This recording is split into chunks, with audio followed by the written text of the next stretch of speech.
Assalamualaikum and a very good morning to all participants in Uzbekistan and a very good afternoon to our colleagues in Malaysia. My name is Johari. I'm representing Razak School of Government and INTAN in this particular program. Firstly, on behalf of the organizer, we would like to apologize for some technical shortcomings that we are currently facing. Our technical team is addressing the problem and they should be going a very short while. Interim, I would like to request cooperation from everyone. If you could mute your microphone of the program, unless you are posting questions or giving a feedback to the speaker. While we are fixing the problem, allow me to give some background of this program. Welcome to the Strategic Leadership, a customized virtual seminar series, 1-2020, on public service delivery and current management topics for the Academy of Public Administration under President of the Republic of Uzbekistan. This is a collaborative effort between the National Institute of Public Administration Malaysia, INTAN, and Razak School of Government, RSOG. Would you like to speak? Ambassador is waiting. Okay. Kita allow semua. We would like to start the program by inviting His Excellency Mr. Rashban Usmanov to deliver the keynote address for this program. Your Excellency, the microphone is yours. All right, thank you very much. Due to some technical issues, I'm just connected. Can you hear me? Can you hear me well? Yeah, we hear you very well. Excellent. Okay, thank you very much. First of all, Assalamu alaikum, Madam Salina, Senior Deputy Director of INTAN. Assalamu alaikum, Tan Sri Abdul Wahid Amar, Non-Executive Chairman of Bursa Malaysia and National University of Malaysia. Assalamu alaikum, Dr. Adham Bek Muradov, Deputy Advisor to the President of the Republic of Uzbekistan, Rector of the Academy of Public Administration. Ladies and gentlemen, first of all, I would like to thank INTAN and Razak School of Government for this opportunity of meeting and arranging this virtual seminar on public service delivery and current management topics for the Academy of Public Administration under the President of Uzbekistan. Exactly 1 year ago, from the 1st till 4th of December 2019, the delegation of Civil Service Development Agency under the President of Uzbekistan and the Academy of Public Administration visited Malaysia to exchange experience in public administration and personnel policy, as well as to study the system of training and advanced training for civil servants. Within the framework of the visits, meetings were held with the administration of the Department of Civil Service under the Cabinet of the Prime Minister of Malaysia, the National Institute of Public Administration, the International Institute for Public Policy and Management, Legislation and Judiciary Training Institute, and the National University, and as well as 3 training workshops were held. The development and implementation of innovations in public administration remains a prerogative of the government of Uzbekistan. Except Academy of Public Administration, in 2019, the Agency for Civil Service Development was established in our country. One of the main tasks of this agency is to improving the professional level of personnel, including through the continuous training with involvement of specialized and highly qualified specialists, including from abroad. Agency also developing and implementing state programs and projects aimed at development of the civil service and introducing advanced international standards and best foreign practices in the field of personnel management and human resource development. In this regard, current webinar on public service delivery and current management topics is very important for Uzbek side.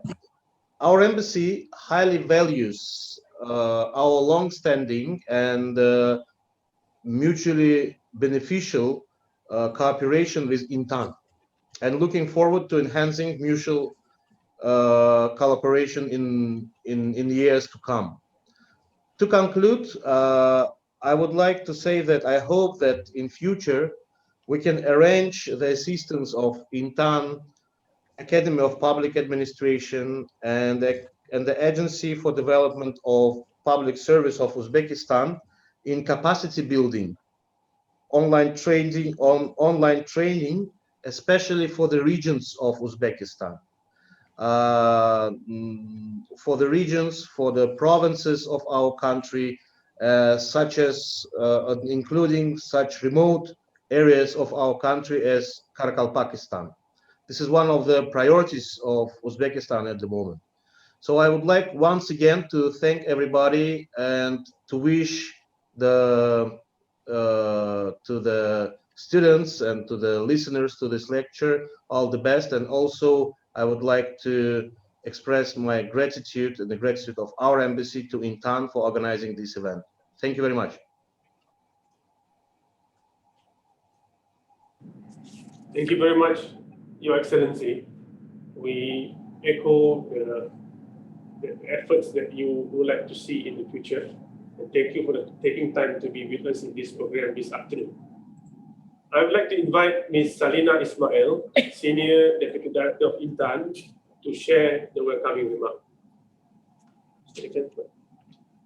Bismillahirrahmanirrahim. Assalamualaikum warahmatullahi wabarakatuh, and a good day to all. His Excellency Mr.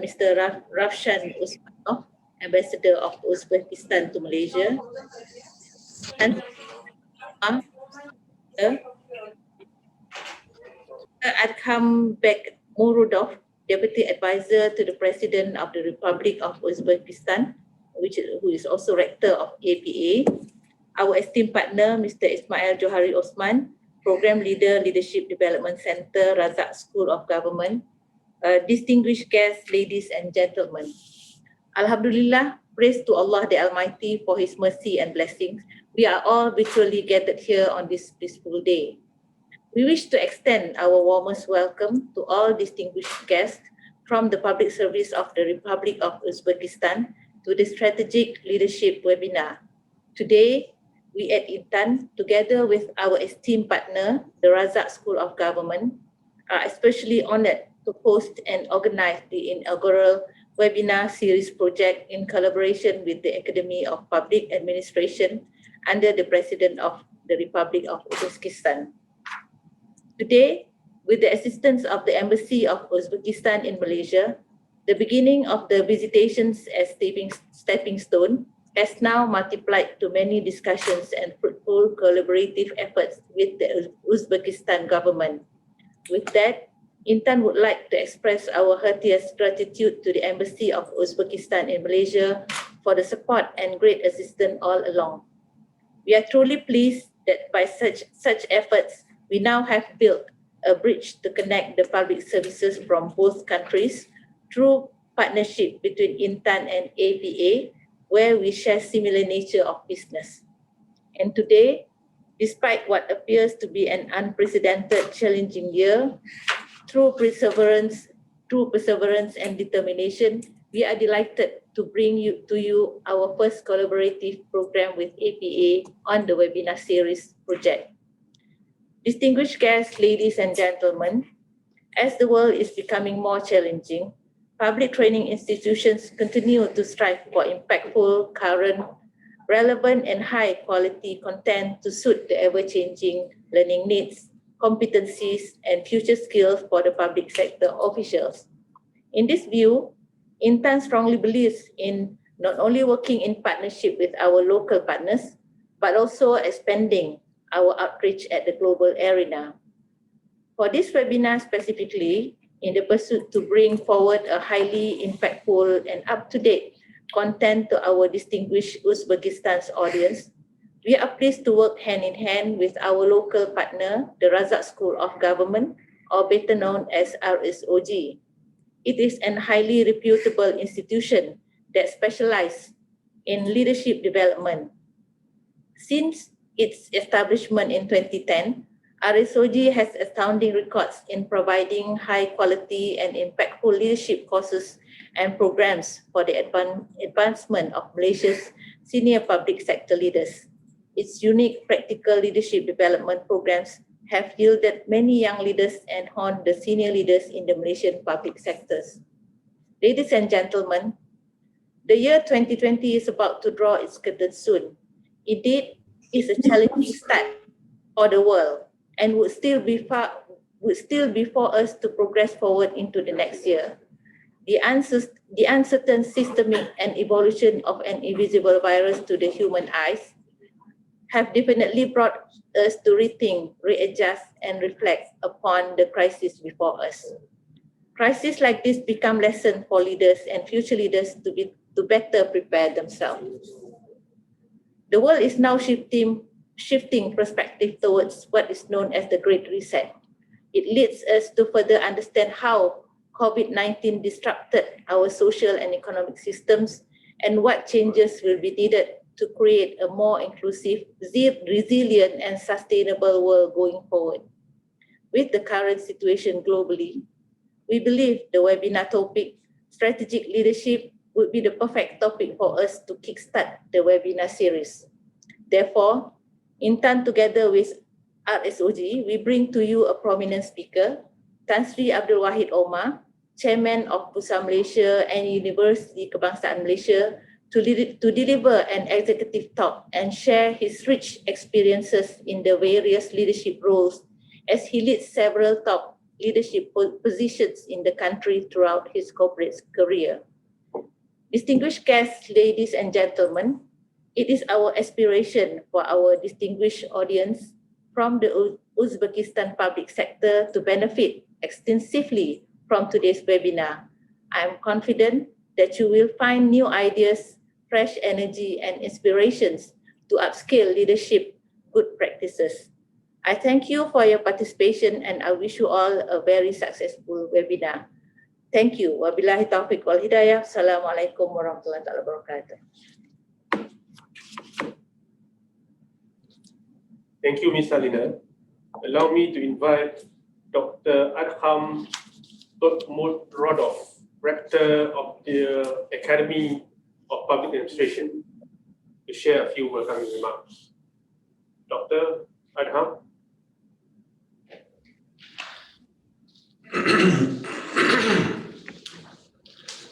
Good afternoon, dear friends, because this is afternoon in Malaysia, I do believe. Yes. It is my great pleasure to thank our Malaysian friends who organized this very interesting and very important webinar.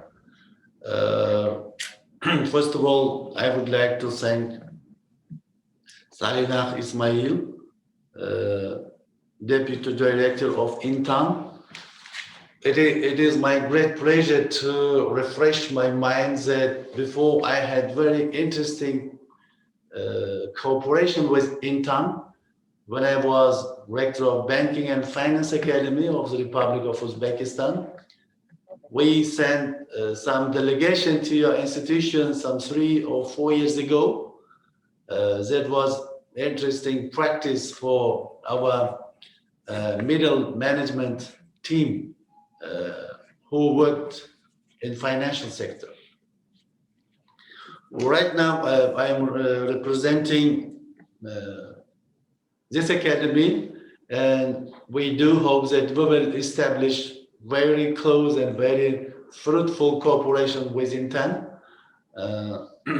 especially in terms of attracting leading Malaysian experience in governance, especially public management, regional management, and human resources management.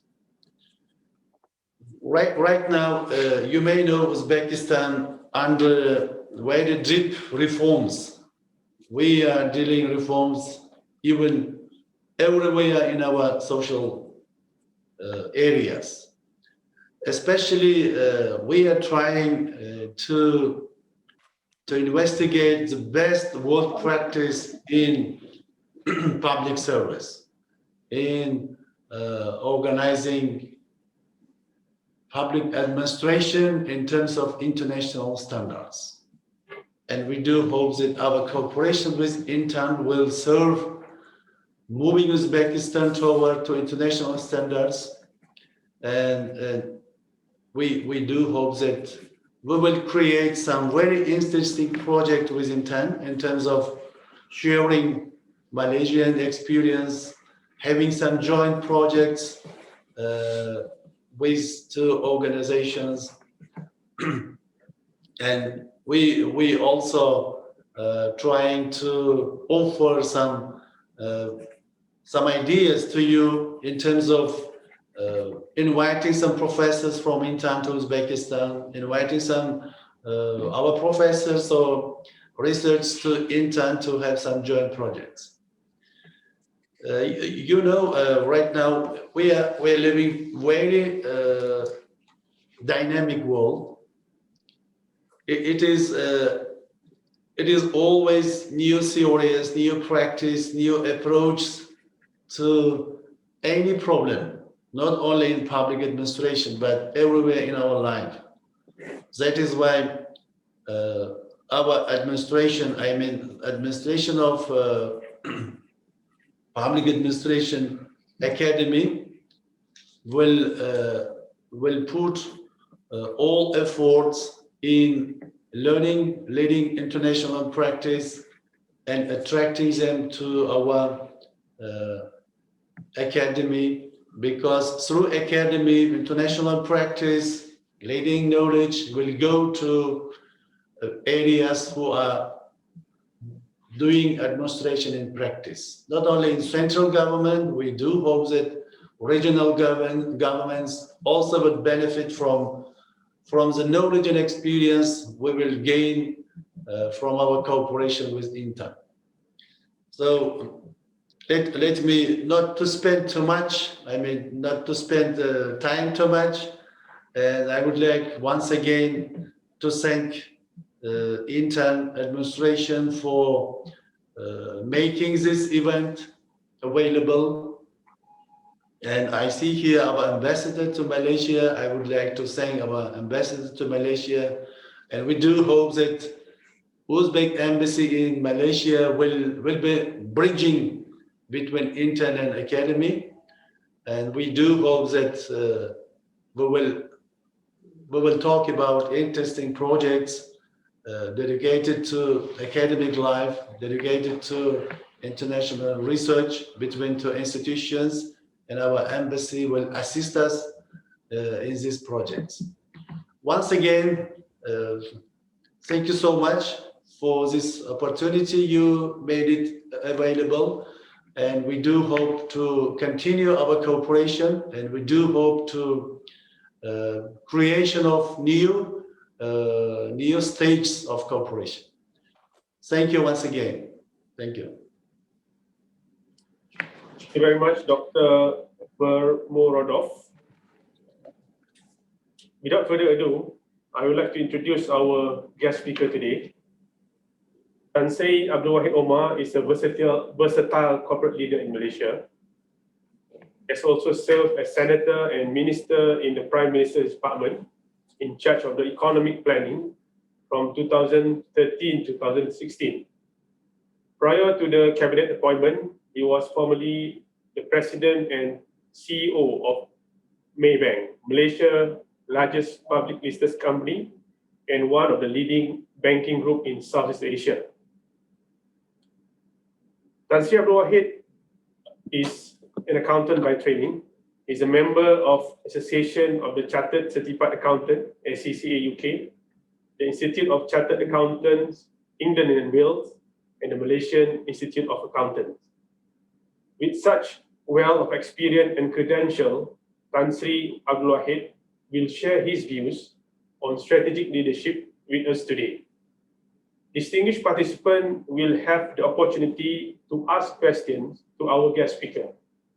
At any time during this session, you may submit your question to the guest speaker by typing your questions in the chat section. Please keep your questions short and straightforward.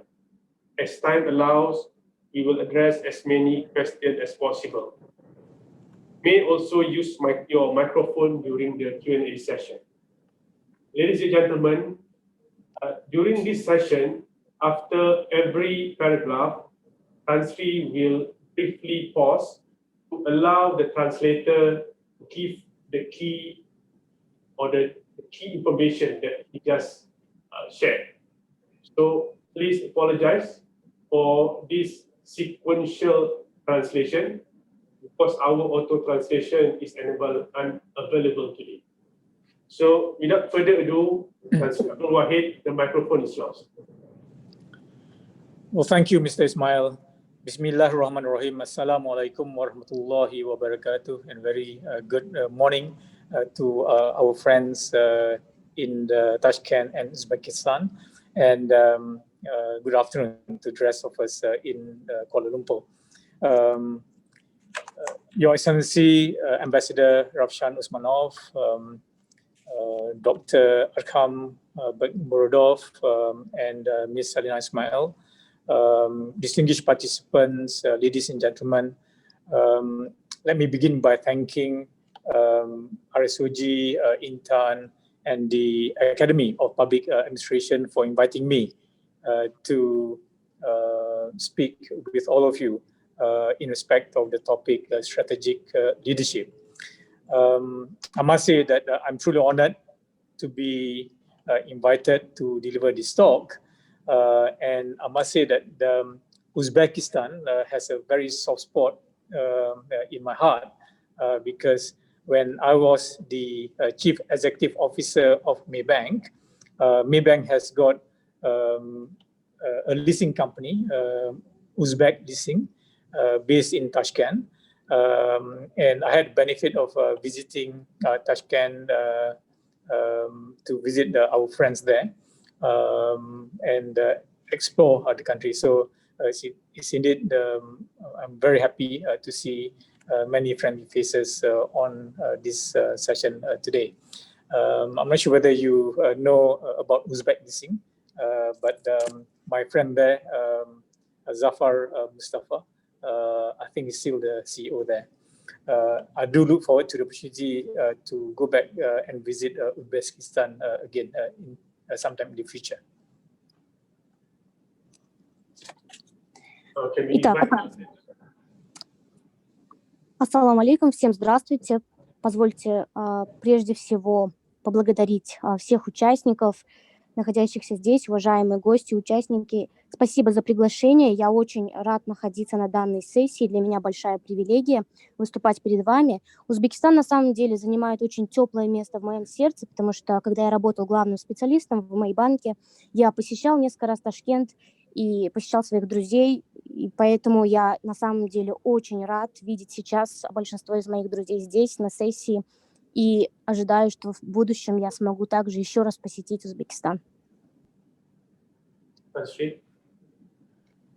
Well, for the purpose of today's talk, I thought I would deliver the talk in three parts. I think first, I will share with you my personal journey and what are some of the lessons learned.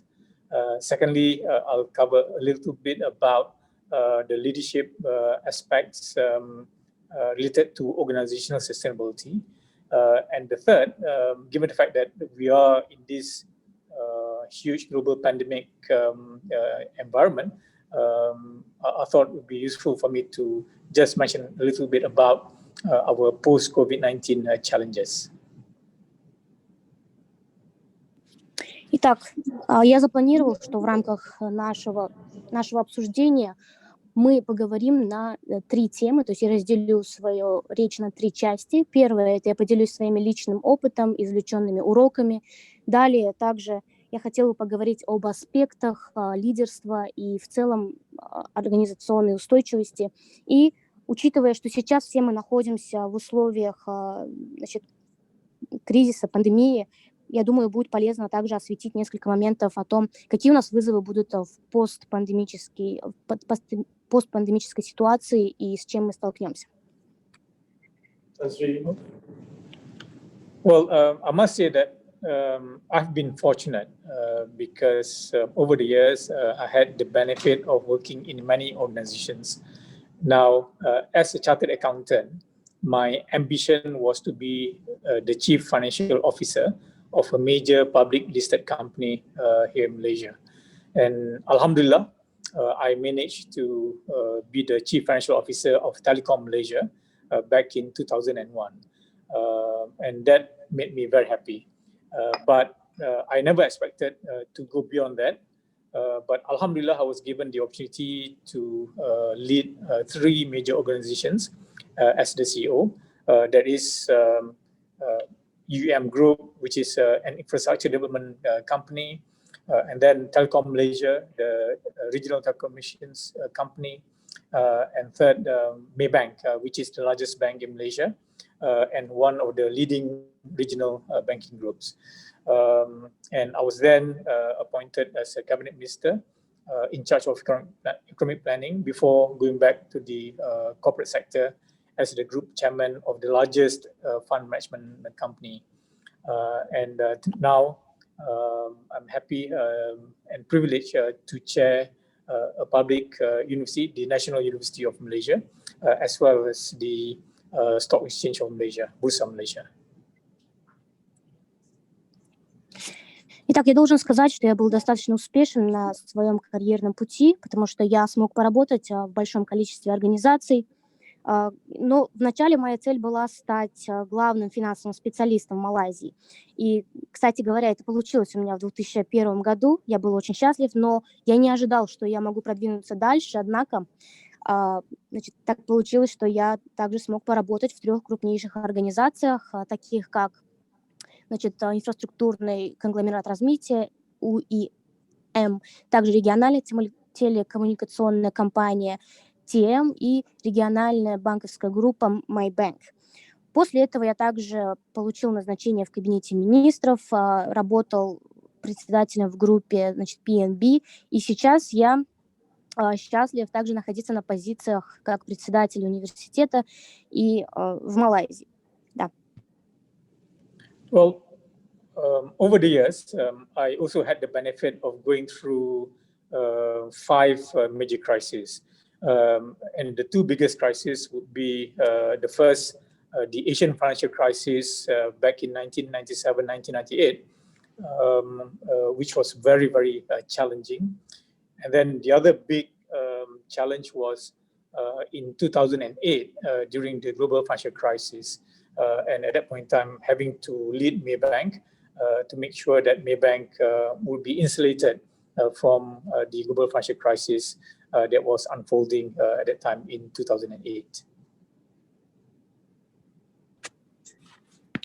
Также на протяжении многих лет я стал свидетелем различных, так скажем, 5 кризисов. 2 из них были крупнейшими, которые представили большие вызовы для всего мира. Это у нас азиатский финансовый кризис в 1997 году, и также еще один крупный кризис, это глобальный финансовый кризис 2008 года. Как раз-таки в то время я работал в Maybank, и для меня было большим вызовом именно сохранить устойчивость банка и в целом его деятельность в рамках такого рода ситуаций. I have prepared the text of my speech, which had been circulated to all of you for you to read.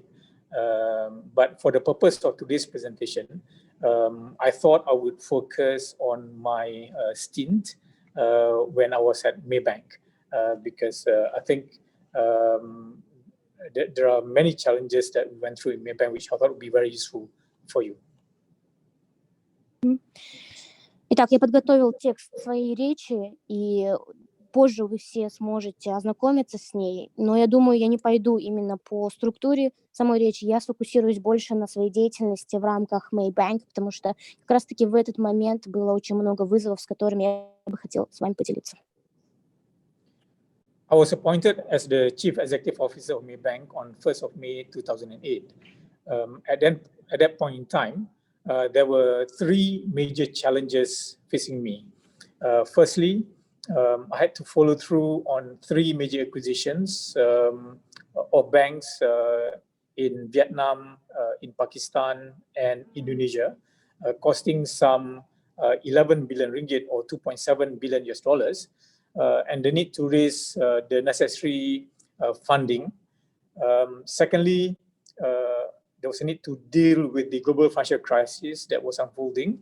And if you remember back in 2008, by September 2008, many global banks were collapsing, and that included Lehman Brothers, and even Citigroup almost collapsed and had to be rescued by the Federal Reserve in the US.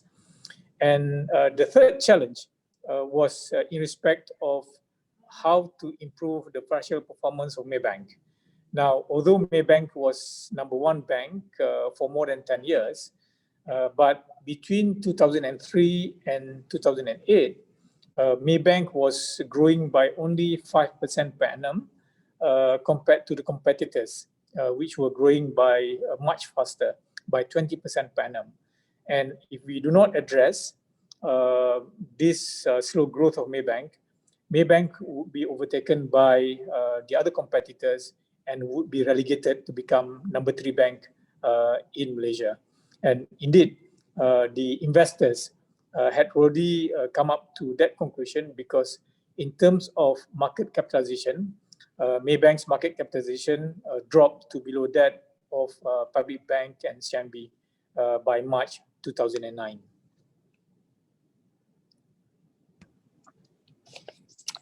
Итак, 1 мая 2008 года я был назначен CEO, то есть директором в Maybank, и передо мной встали три основных вызова. Первый — это то, что мне пришлось работать также с банком во Вьетнаме, международным индонезийским банком и банком в Пакистане. И более того, второй момент — это у нас глобальный кризис. Если вы помните, если вернемся в 2008 год, то произошел большой коллапс в среде банков, и даже Citigroup, огромная сеть банков, им также пришлось спасаться за счет Федерального резерва. И третий момент — это как раз-таки улучшение деятельности банка. Почему я об этом говорю? Потому что в тот момент, несмотря на то, что банк был номер один на протяжении более 10 лет, где-то в период 2003-2008 годов прирост ежегодно составлял 5%. И когда другие банки развивались на уровне 20% именно в тот период. И получается, если в тот момент не было принять требуемые меры, наши другие банки, они бы уже нас перегнали, и мы уже перешли на 3-е место в Малайзии, а не 1-е.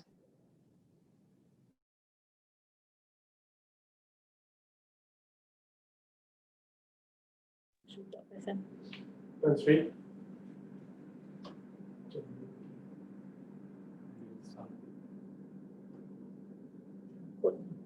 Explain to the staff about the current situation of Maybank.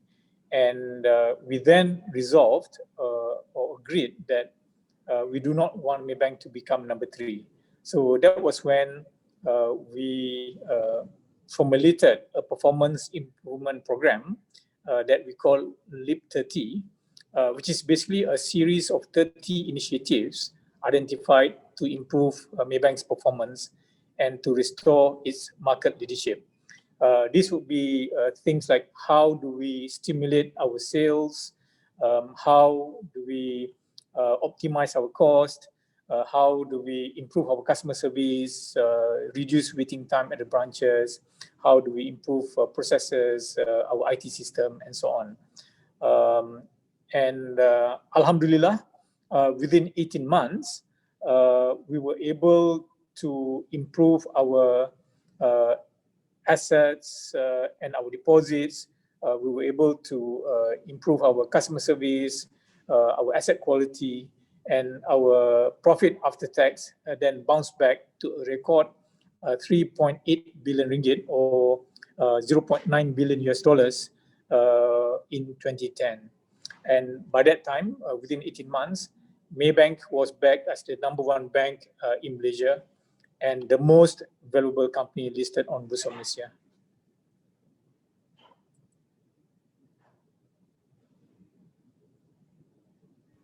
Итак, в первую очередь для нас было важно, чтобы наши сотрудники, наши люди понимали, какие вызовы стоят перед нами.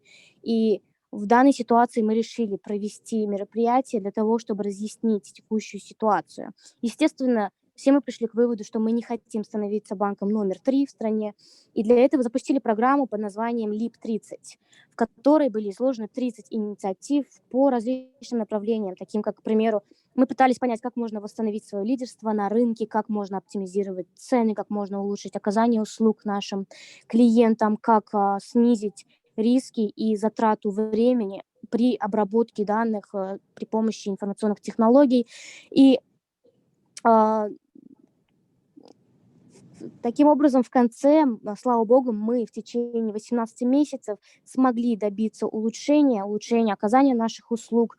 То есть в 2010 году у нас сумма составила $0.9 миллиардов, и в тот момент мы уже опять оказались на первом месте, стали банком номер 1 в Малайзии и также одной из наиболее оценимых компаний в перечне, значит, банков в нашей стране. Thank you. Whilst we were happy about the significant improvement in our financial performance, we were worried about its sustainability. Why? Well, that's because in order to achieve that kind of results, we all had to work very hard. So, for example, I was working between 12 to 16 hours a day, and there were many days when I had to work beyond midnight. And in fact, some of our management meetings were held after dinner. So the challenge then was that, yes, we can work hard 16 hours a day for 12 months or maybe 18 months, but beyond that, it was not sustainable because we were already experiencing professional fatigue. So that's why we said it's not sustainable without addressing the organizational structure and revisiting the mission.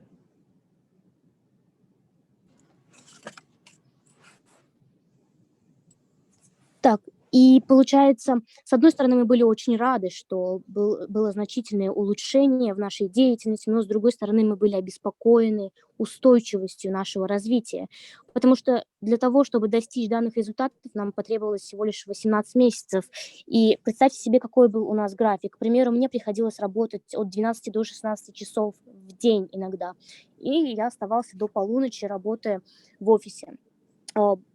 Поэтому для нас 18 месяцев это было большим вызовом, и с точки зрения устойчивости это было на самом деле недостаточно профессионально, потому что, чтобы было развитие устойчивым, нужно также учитывать организационную структуру, учитывать график и другие моменты. What we did then was to gather the top 1,000 leaders in Maybank. So these are the managers and above.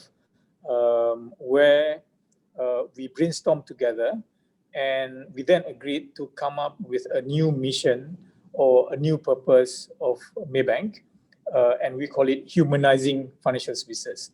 Now, what does humanizing financial services means? Well, it means to provide people with convenient access to financing. It means to provide them with fair terms and pricing. It means advising our customers based on their needs rather than how much money we can make from them. And it's also about being at the heart of the community, whether it's the business community or the people community. Итак, что мы решили сделать на данном этапе, это собрать около 2000 топ-лидеров компании, это были менеджеры и выше позиции, и провели брейнсторминг. И пришли к выводу, что нам нужно, значит, обозначить новую миссию или новую цель нашей деятельности. Мы таким образом запустили такую, скажем, своего рода программу под названием «Финансовые услуги для человека». Итак, что здесь подразумевалось? Во-первых, это предоставлять людям удобные способы финансирования, естественно, на справедливых условиях и ценах. Также предоставление консультаций нашим клиентам на основании их потребностей, а не на основании того, сколько денег они нам могут принести. И последнее, находиться в центре, в самом сердце, значит, общества, будь то бизнес-общество или... Well, what we did was then to reorganize Maybank to create three business pillars. And three business pillars of community financial services, global banking, and insurance and takaful, with Islamic financial services and international operations straddling across the three business pillars. And with that new organization structure, new way of doing things, with that new mission, it makes our work much easier. And with that, we were able to continue to extend our leadership, not only as the number one bank in Malaysia, but also one of the top regional banking groups with presence across all the 10 ASEAN countries.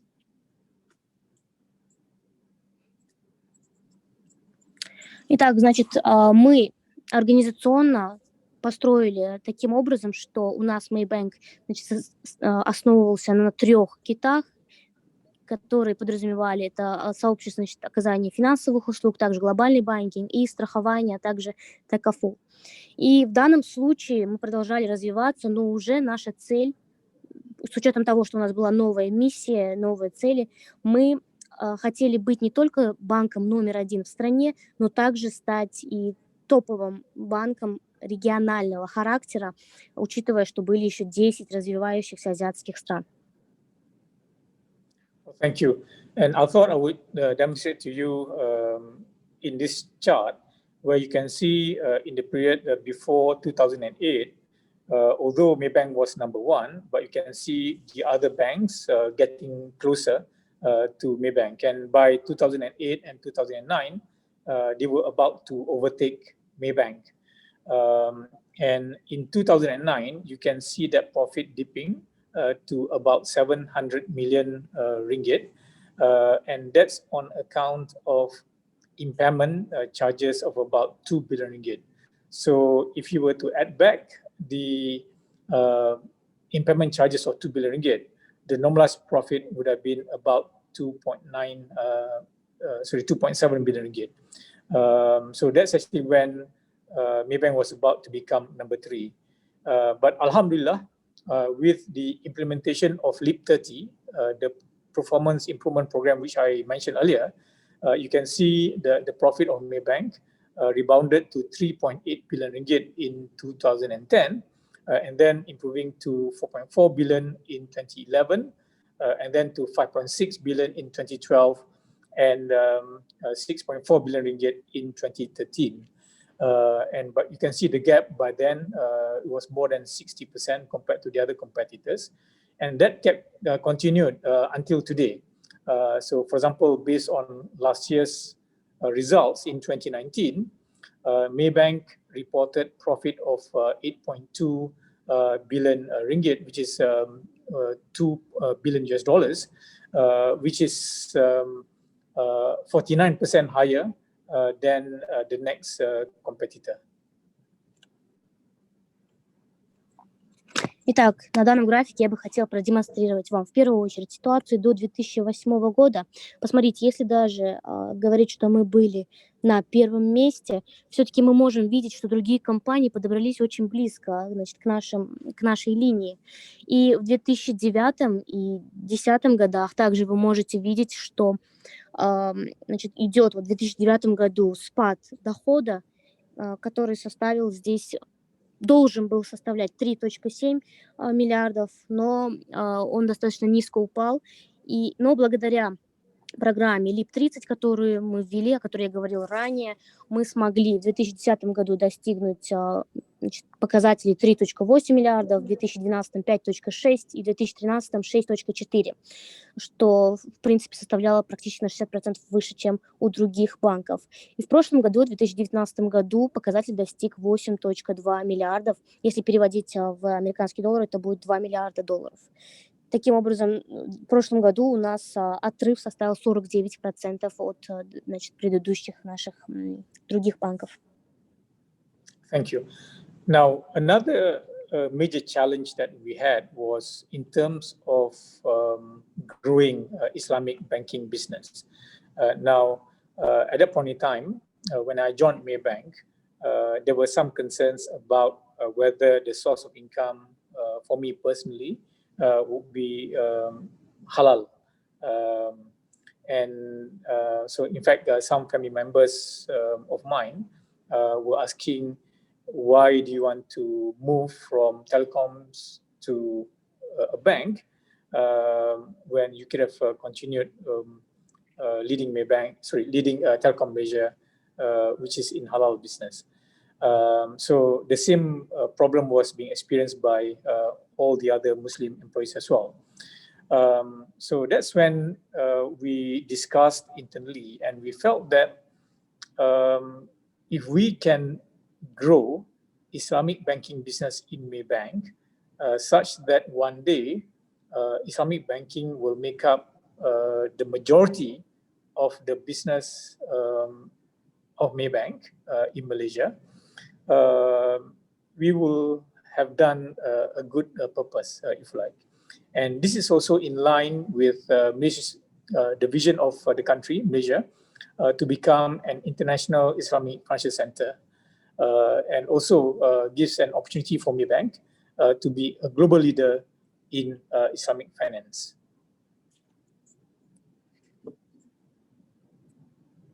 Итак, еще один вызов, который стоял перед нами, это как раз-таки развитие исламского банкинга. Когда я присоединился к компании, для меня встал такой вопрос, является ли источник дохода, который я получаю, халал.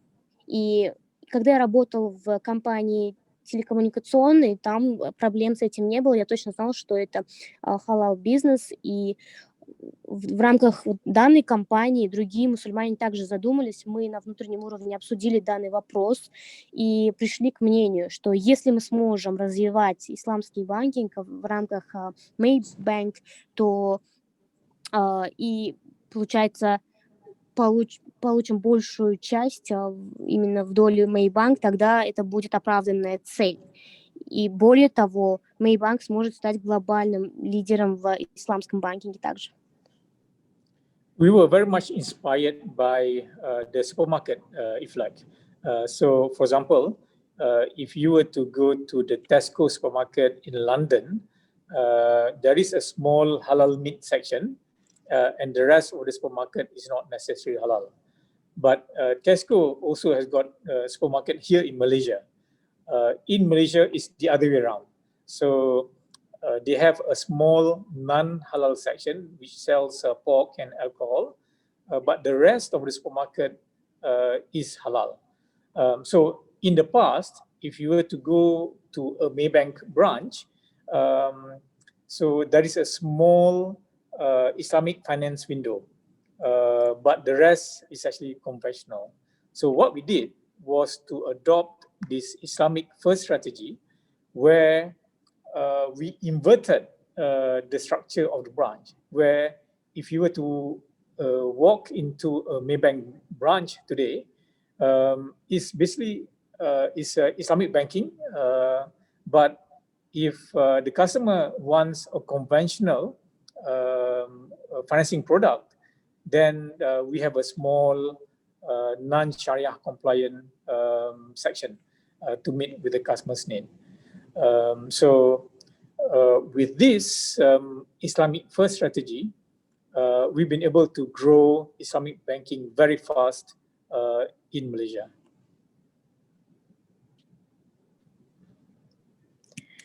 Итак, мы были очень воодушевлены своей идеей, и вот на примере посмотрим, есть супермаркеты Tesco, к примеру, в Лондоне у них есть небольшая секция с едой халал. Все остальное, значит, относится к еде, которую мы не можем назвать халальной. И в Малайзии, наоборот, есть также супермаркет Tesco. Здесь по-другому. Значит, небольшая секция с обычной едой, и все остальное, оно входит под требования, подпадает под требования значит, продовольствия халал. И в данном случае мы решили также применить такого рода стратегию в нашем банке, потому что у нас, получается, предоставлялись услуги, значит, небольшое было окошко для предоставления услуг именно для исламского финансирования с учетом всех требований религии, и все остальное это конфессионное. Мы применили стратегию, на основании которой, то есть все поменялось, наоборот. Теперь, если у нас клиент хочет получить обычные финансовые услуги, то у нас есть отдельная секция, все остальное подпадает под требования, значит, религиозные требования. So with this Islamic first strategy, it has enabled Maybank Islamic to grow very fast, such that today Maybank Islamic has total assets of 245 billion ringgit. That's about 60 billion US dollars. And it is now not only the largest Islamic bank in Malaysia, but it is also the fifth largest Islamic bank in the world. And Alhamdulillah, the strategy worked well. And Maybank Islamic, or the Islamic banking business, now make up 60% of Maybank's total financing in Malaysia. Thank you. Итак, таким образом Maybank развиваться стал очень быстро, и сейчас вот вы можете видеть, что составляет 245 миллиардов, если переводить это на доллары США, это 60 миллиардов активов. И сейчас Maybank является не только крупнейшим исламским банком в Малайзии, но и пятым крупнейшим исламским банком по всему миру. Таким образом, стратегия очень хорошо сработала, и сейчас в Малайзии около 60%, значит, финансовых транзакций выполняется как раз-таки данным банком.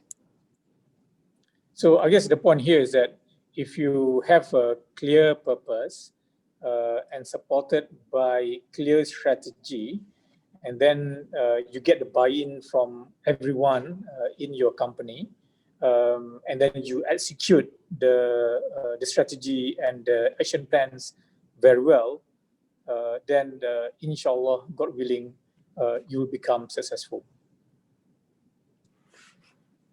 Итак, смысл того, что я сейчас пытался вам объяснить, это то, что если у вас есть точная цель, которая поддерживается достаточно точной, хорошей стратегией, которую вы будете внедрять в жизнь, то таким образом вы сможете стать успешным в своей сфере. Well, by the time I got to 2013, so with all the success being achieved by Maybank, I thought I would retire in Maybank. I did not want to go anywhere else. But then in June 2013, I was invited by the Prime Minister then to join the Malaysian Cabinet as a minister in the Prime Minister's Department in charge of economic planning. Now, for me, as someone who came from a poor family, I was given scholarship by the government to pursue my studies and to become successful. I feel that I was duty-bound to accept that offer and perform national service, if like. So I joined the cabinet in June 2013 for one term of 3 years. And help the government in implementing many important policies, but which may be unpopular. So, for example, in terms of helping the government in terms of fiscal consolidation and subsidy rationalization, developing the 11th Malaysia Plan, and also among others, leading the negotiation for the development of the high-speed rail between Kuala Lumpur and Singapore. Thank you. Итак, в 2013 году я думал, что я как бы уйду в отставку и больше уже не буду работать в других компаниях. Хотел закончить на этом свою деятельность, но меня пригласил премьер-министр работать в кабинете министров в сфере экономического планирования. Учитывая тот фактор, что я сам из бедной семьи, когда-то получил стипендию от правительства на учебу, и таким образом смог построить дальше карьерную лестницу, я посчитал себя обязанным, что я должен принять государственную службу, должен поработать также на свое правительство. И в 2013 году я присоединился к работе Кабинета министров, помогал правительству продвигать различные политики и имплементировать их в жизнь, работал по таким вопросам, как субсидии, фискальная консолидация и другие моменты. Также был частью переговоров с различными странами, правительствами, например, правительство Сингапура и других. So, what are the lessons learned from my experience? Well, there are many lessons learned, but I thought I would share with you only three slides here. I think, firstly, in terms of corporate leadership and management, whatever you do, you must always be clear on your mandate, and then you need to perform a full diagnosis of the organization that you are leading, and establish what are the strengths, the weaknesses, the opportunities, and the threats. Yes, I'm talking about the famous SWOT analysis, SWOT analysis, that we all learn in our college or in university. You then need to match the task required with the management talent that you have internally before you bring in reinforcements to fill in the gap. And then you formulate the strategies and action plans. Don't just do it yourself, you must do it together with the rest of the management team. And then you need to syndicate them with all the stakeholders, meaning your board members, your shareholders, your employees, your regulators, and your business partners where relevant. Then you need to communicate your plans and update them regularly. You also need to set clear and measurable short-term and long-term targets. So this is very important in strategy. Once you set your target, you must be clear what the short-term and long-term targets, and you need to make adjustments as you go along. And for a public listed company, you have to make sure that you align the interests of management with that of their shareholders. And it's also very important that you share the rewards with all the employees. So I think this is very important. When the company does well, make sure that you share the profit with everyone in the company. Thank you.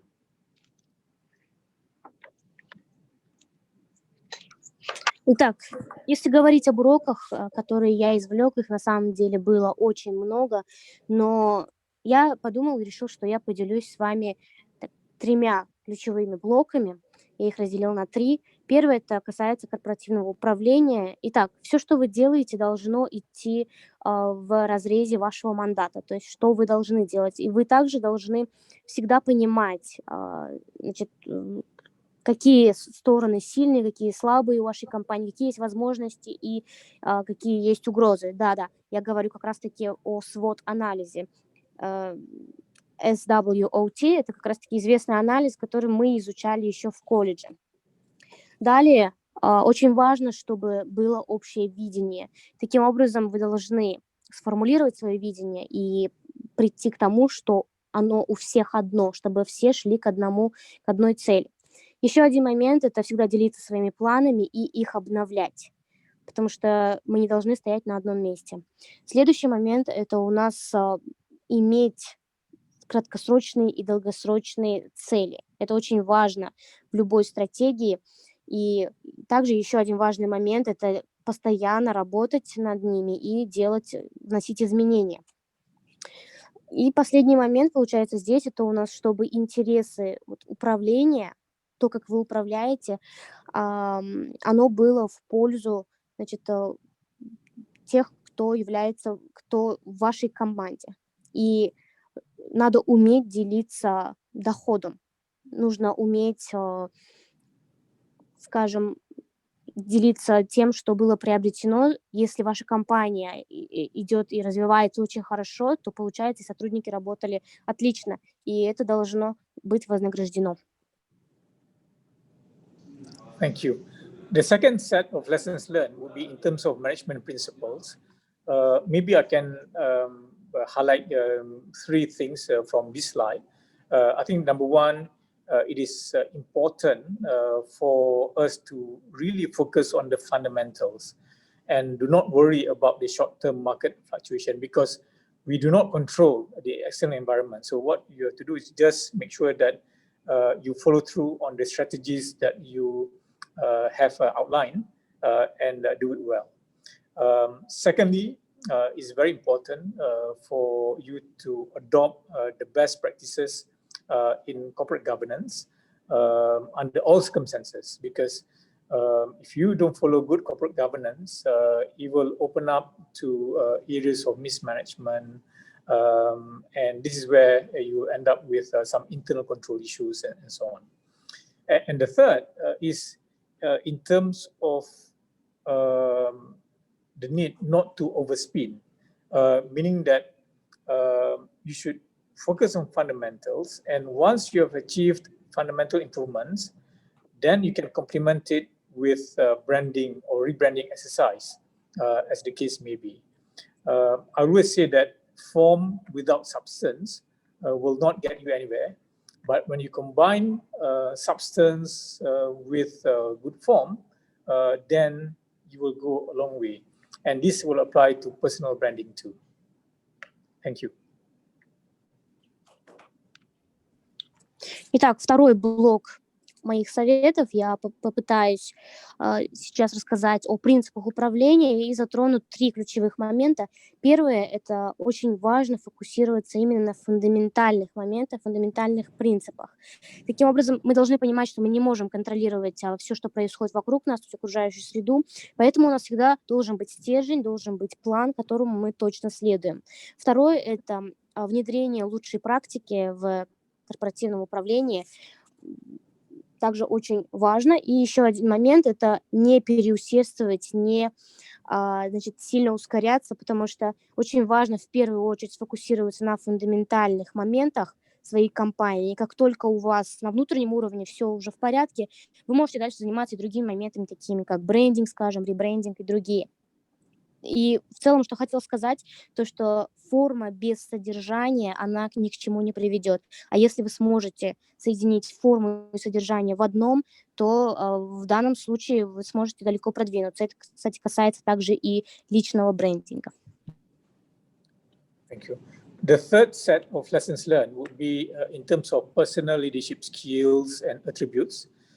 Now, a good leader must have clear purpose, be visionary, articulate, authentic, engaging, and must have unquestionable integrity.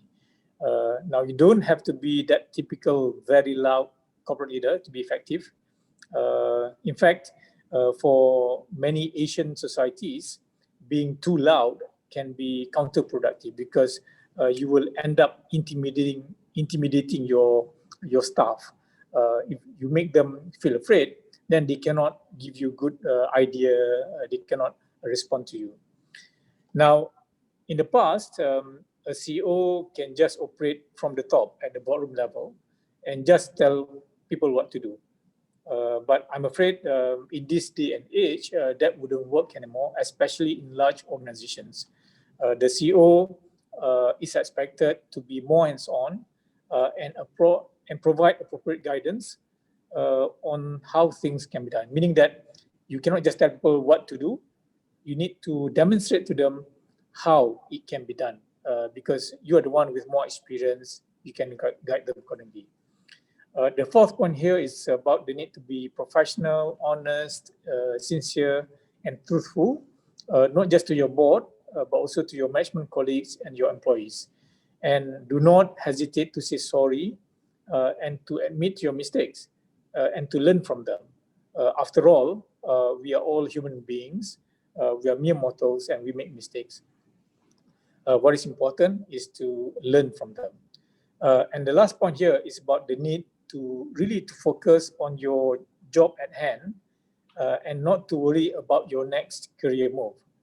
Because at the end of the day, if you do a job well, you will be successful, your boss will notice you, even your competitors will acknowledge your strength, and therefore your reputation will precede you, and God willing, you will become successful.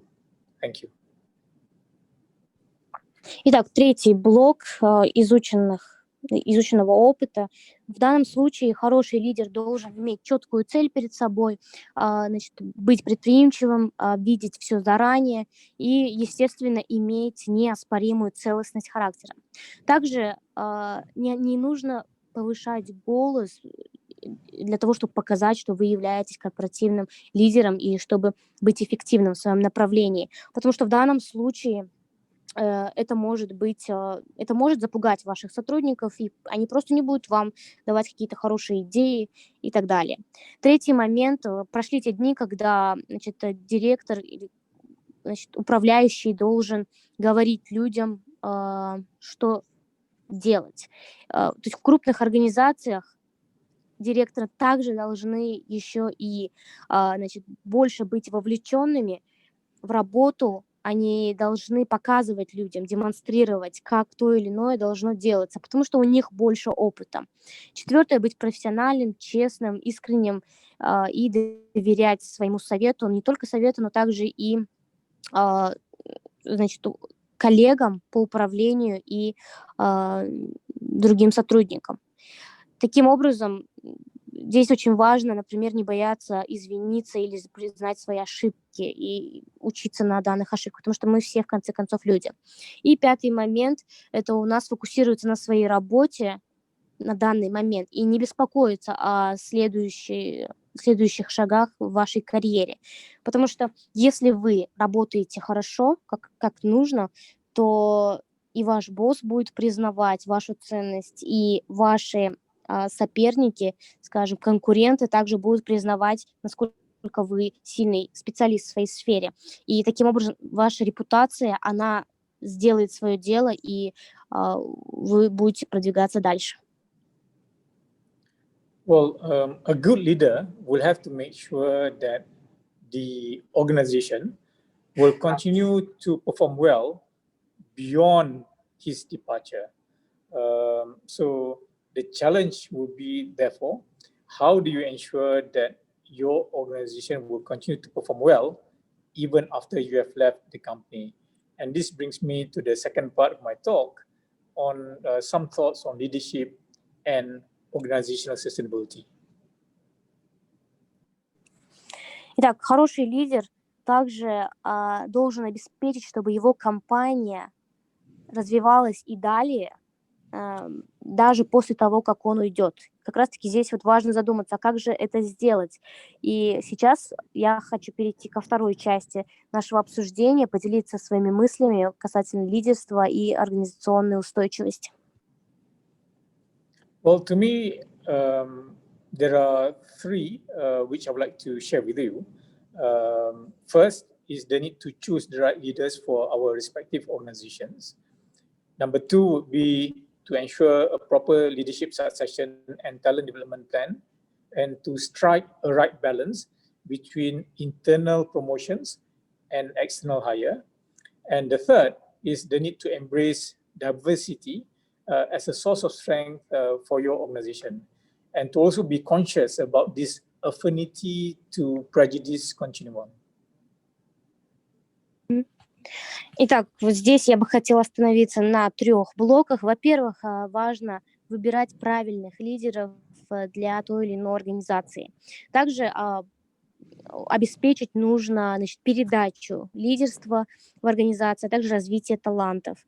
И, естественно, нужно сохранять как внутренний, так и внешний баланс. И третий момент – обеспечить разнообразие и в целом значит, понимать, какие могут вызовы быть в данном направлении. Well, on the first one, among many prerequisites, to me, the top three to be a good and effective leader would be integrity, competence, and humility. Now, integrity is about doing the right thing even when no one is watching. Competence is about having the necessary knowledge and skills to do the job well. And humility is about treating people with mutual respect. It's about staying grounded to our roots.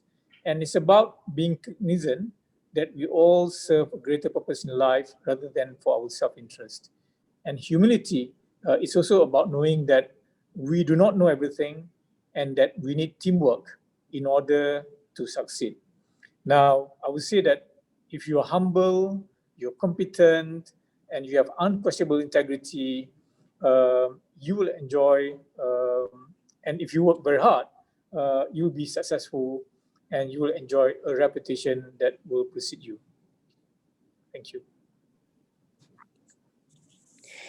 Итак, получается, здесь я бы хотела поговорить о трех важных ключевых моментах. Первое – это у нас целостность, то есть именно характера, когда вы делаете правильные вещи, даже когда никто за вами не следит. Второе – это компетенция. Здесь речь идет как раз-таки о нужных знаниях и навыках для того, чтобы выполнять свою работу правильно, верно. И третье – это человечность. Здесь мы говорим об уважении и самое важное – о понимании того, что мы все служим более великой цели, чем просто собственный интерес. И, естественно, если вы в себе можете вобрать все три качества, вы компетентны, и плюс вы работаете очень усердно, в данном случае вы сможете стать успешным в своем направлении, плюс у вас будет отличная репутация. Beyond leadership qualities, there's also a need for you to have a proper succession planning and talent development. And in this respect, you need to make sure that for every key position, you will identify who are the potential successors, and then determine whether they will be ready now or in 2 years' time or in 5 years' time, and what will be the intervention required to prepare that person to succeed the incumbent. Whether they require more training or whether they need to be trained in another area. For example, if you want to promote a chief financial officer to become a CEO, maybe you need to send him to run a small business in your organization, for example.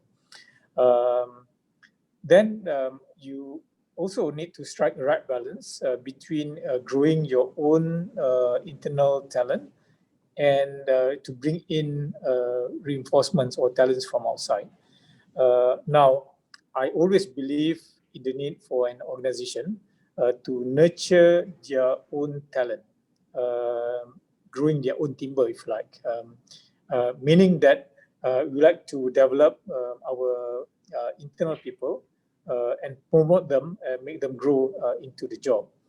But the challenge is that if you rely only on your internal talent, over time, your organization can become very insular. So there is a need for you to bring in new people from outside from time to time. So my view is that the right balance means about 75% or 80% positions filled from internal, and 20-25% will be from outside. Thank you. Итак, в данном случае важно подумать кто может потенциально занять вот ключевые места, ключевые позиции в дальнейшем, и сколько времени, какой период времени им понадобится для того, чтобы быть готовыми, к примеру, скажем, 2 года, 3 года, и задуматься о том, нужно ли проводить какие-либо тренинги, либо подготовить человека к работе совершенно, скажем, в другом направлении. Если, скажем, вы передаете, вы хотите подготовить человека от одной должности, скажем, к должности генерального директора, что именно нужно сделать. Также здесь важно соблюдать баланс внутренних и внешних сил, то есть мы смотрим, откуда именно привлекаются специалисты.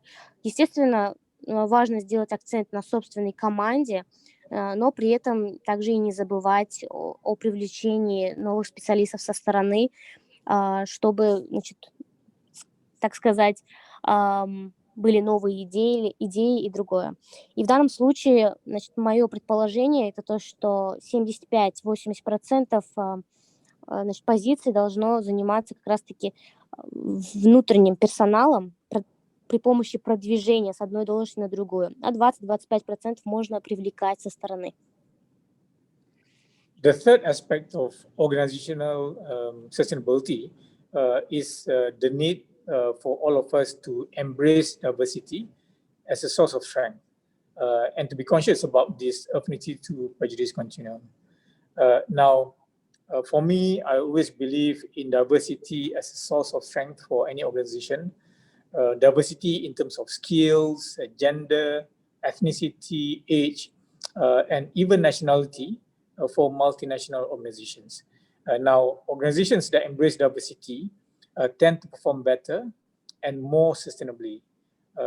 Now, I must say that this is proven in many situations. So in the case of Maybank, for example, because Maybank is a regional banking group operating in 10 ASEAN countries, we also have people from Indonesia, from Singapore, from Philippines, making up our senior management members. So this is very important for us to bear in mind. Итак, третий аспект касается, значит, охвата разнообразия. Разнообразие, когда мы говорим разнообразие, понимается навыки, значит, пол и даже национальность, когда речь идет о многонациональных компаниях. Таким образом, если в организациях соблюден принцип разнообразия, то в данном случае и деятельность будет более эффективным. Это уже было проверено на опыте. К примеру, скажем, в нашем банке Maybank, который является региональным и работает, значит, проводит свои операции в более 10 странах, большинство, значит, позиций занимают как раз-таки представители различных стран. So when it comes to gender diversity, I don't think we have an issue in the sense that in Malaysia, we have many senior positions which are filled by ladies. So for example, the governor of our central bank is a woman, and the chairman of PNB, my successor, is also a woman, for example. And until recently, even the chairman of Maybank was a lady. So proving that there is no glass ceiling for women in Malaysia, and we would like to see the same thing in other countries as well. But for us, in the case of public listed companies, we have to look beyond gender diversity. So it's good to make sure that when you have a multiracial country, you need to make sure that they are well represented in your organization. And that includes age diversity as well, because sometimes we have too many people in their 60s or 70s on the board, which is not good. You need to have that diversity.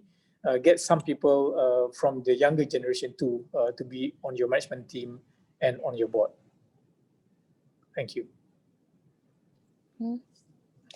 Итак, вопрос именно гендера не является на самом деле проблемой.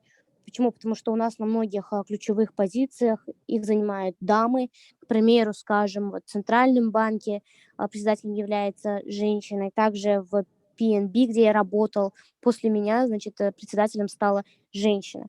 И в данном случае мы должны пойти дальше, чем просто гендерное, значит, разнообразие, и, возможно, уделить также внимание моменту, скажем, многорасовых компаний, где также важно учитывать именно наличие признак чтобы не было каких-то дискриминаций по расовой принадлежности.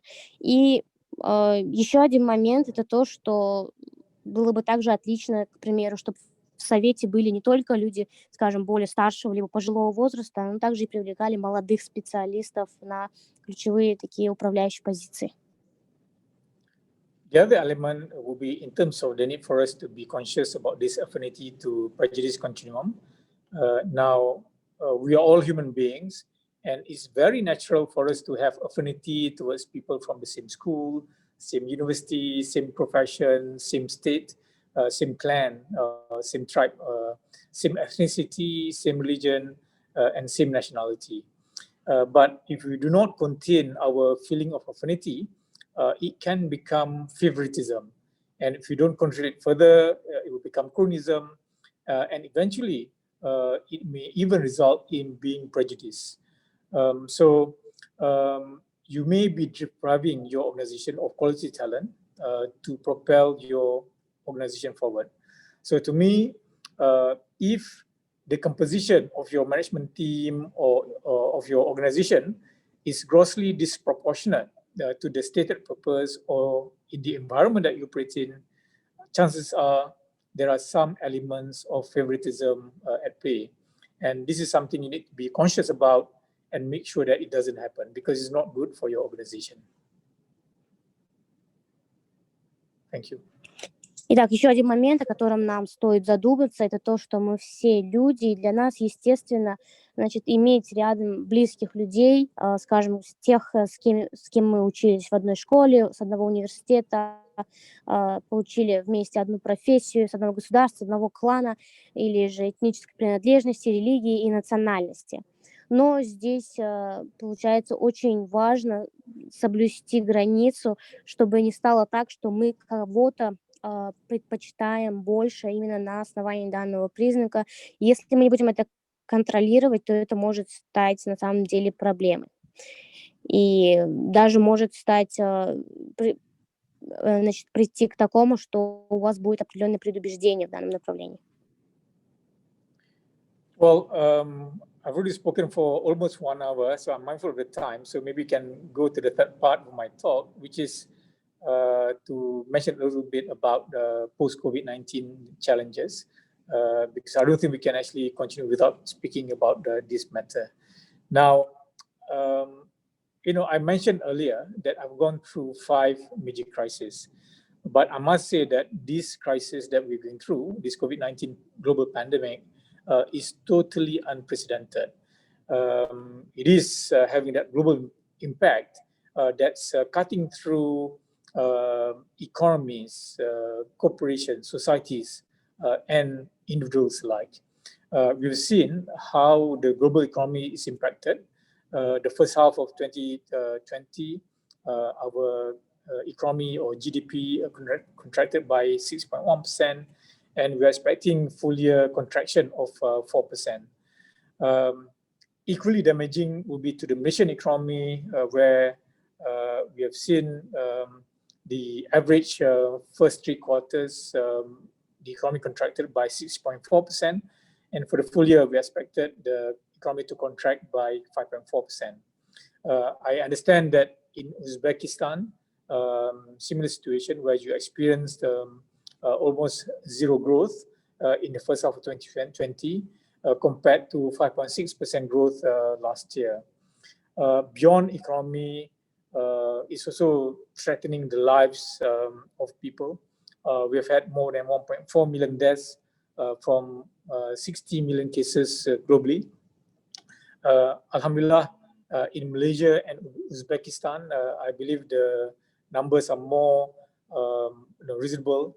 I think we have about 60,000 cases, and I think similarly, Uzbekistan has got about 70,000 cases or so, and the number of deaths actually remain well below 1,000.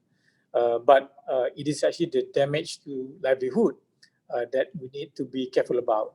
the International Labour Organization, for example, has forecast some 1.6 billion people in the informal economy will suffer massive damage to their livelihood. Thank you.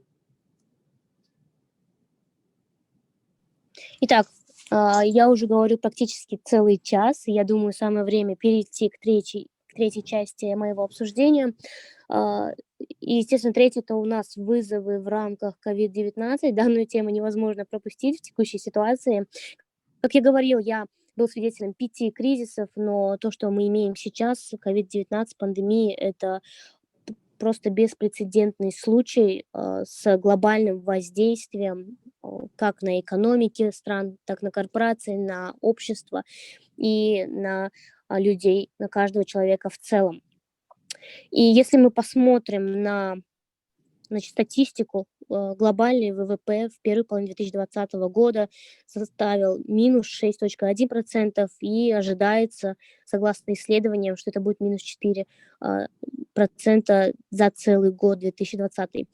Также и малазийская экономика пострадала, естественно. Если мы посмотрим на первые 3 четверти 2020 года, то у нас минус 6,4%. И если будем смотреть за целый 2020 год, то это будет 5,4%. Также в Узбекистане ВВП в 2021 половине 2020 практически равнялось 0% развития, тогда как в 2019 это составляло 5,6%. И учитывая все это воздействие на глобальные экономики, сейчас мы также наблюдаем большую угрозу жизни и в целом жизни населения.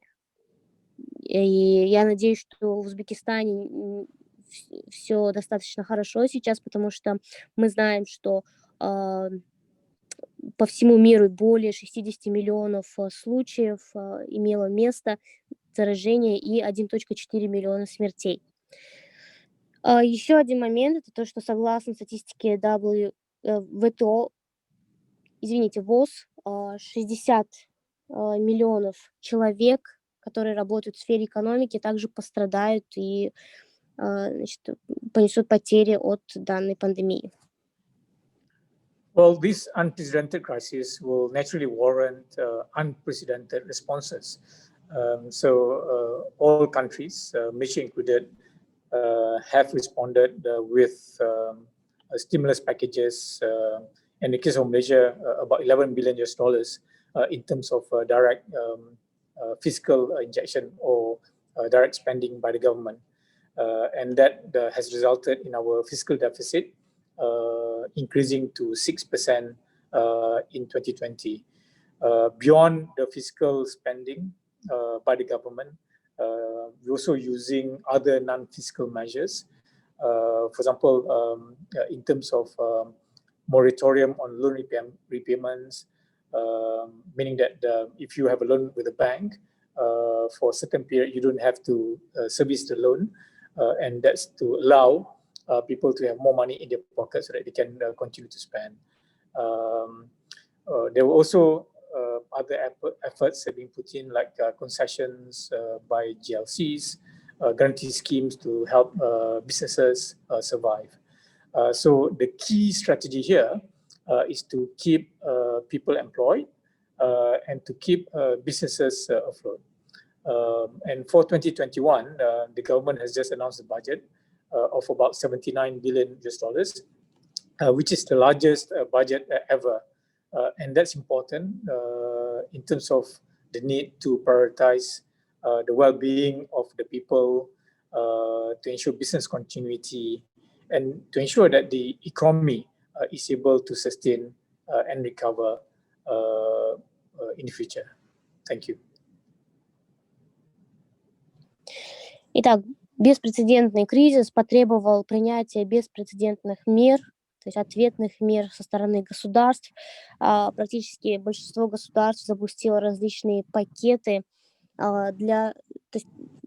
выделило большие средства, это были прямые фискальные затраты со стороны правительства для того, чтобы, как-то сохранить экономику.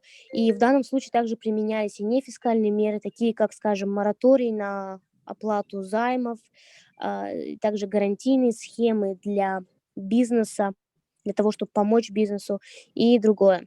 И здесь ключевой стратегией получается является сохранить рабочие места людей, чтобы они продолжали работать и помочь бизнесу держаться на плаву. В данном случае все эти меры были очень важны для того, чтобы мы могли восстановиться и развиваться далее.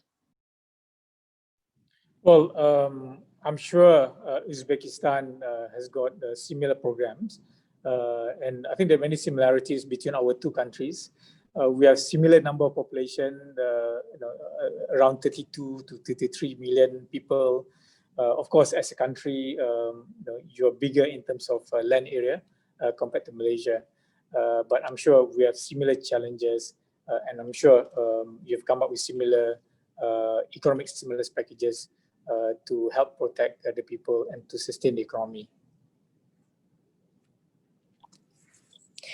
И я уверен, что в Узбекистане также принимались подобного рода программы и меры. В целом наши страны достаточно похожи. К примеру, взять население 32-33 миллиона человек. Но, естественно, по территории ваше государство гораздо больше. Но в целом вызовы, они, я думаю, достаточно схожи. И, естественно, меры, принимаемые в экономике, также похожи. So, what are my final thoughts on leadership? Firstly, I always believe that sustainable leaders are those who believe in purpose.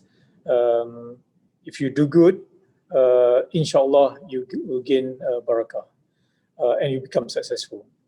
Secondly, it's important for all of us, for a good leader, to always focus on fundamentals, focus on substance rather than form, if you like. Third is the need for all of us to work hard and work smart, go for excellence, and adopt the best practices in corporate governance. Fourth is about the need for all of us to focus on our task at hand, to do it well, and God willing, our reputation will precede us. Five is to never stop learning and always use technology to our advantage. I think we're all fortunate because we live in an era where we have internet, we have technology that will enable us to have access to any information that we have. We can get very easily, and that knowledge we can actually apply it in our daily life for greater good. Number six is about the need to keep innovating, always think outside the box, or think blue ocean in coming up with solutions. And number seven is very important, is the need for us to embrace the three key attributes of being a good and effective leader.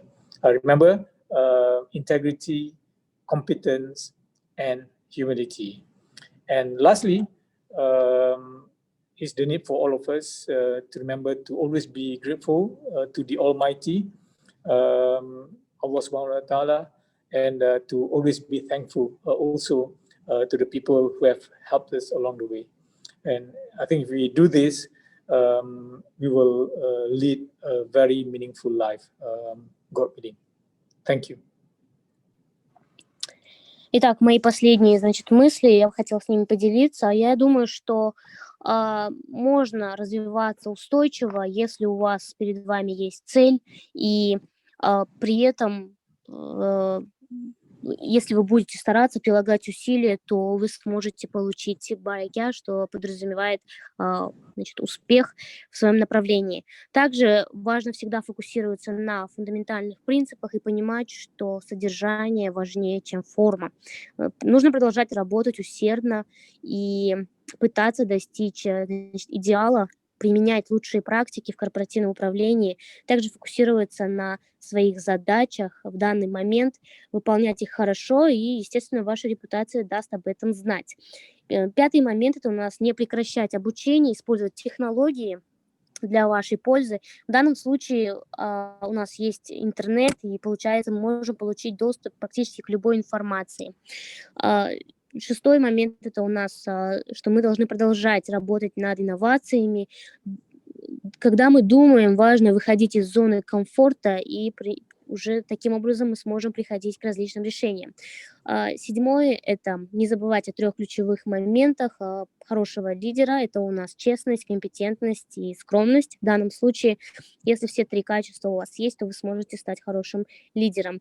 И благодарить Бога, также благодарить людей, с кем вы работаете. Если вы будете соблюдать все данные моменты, то вы сможете прийти к успеху. Спасибо.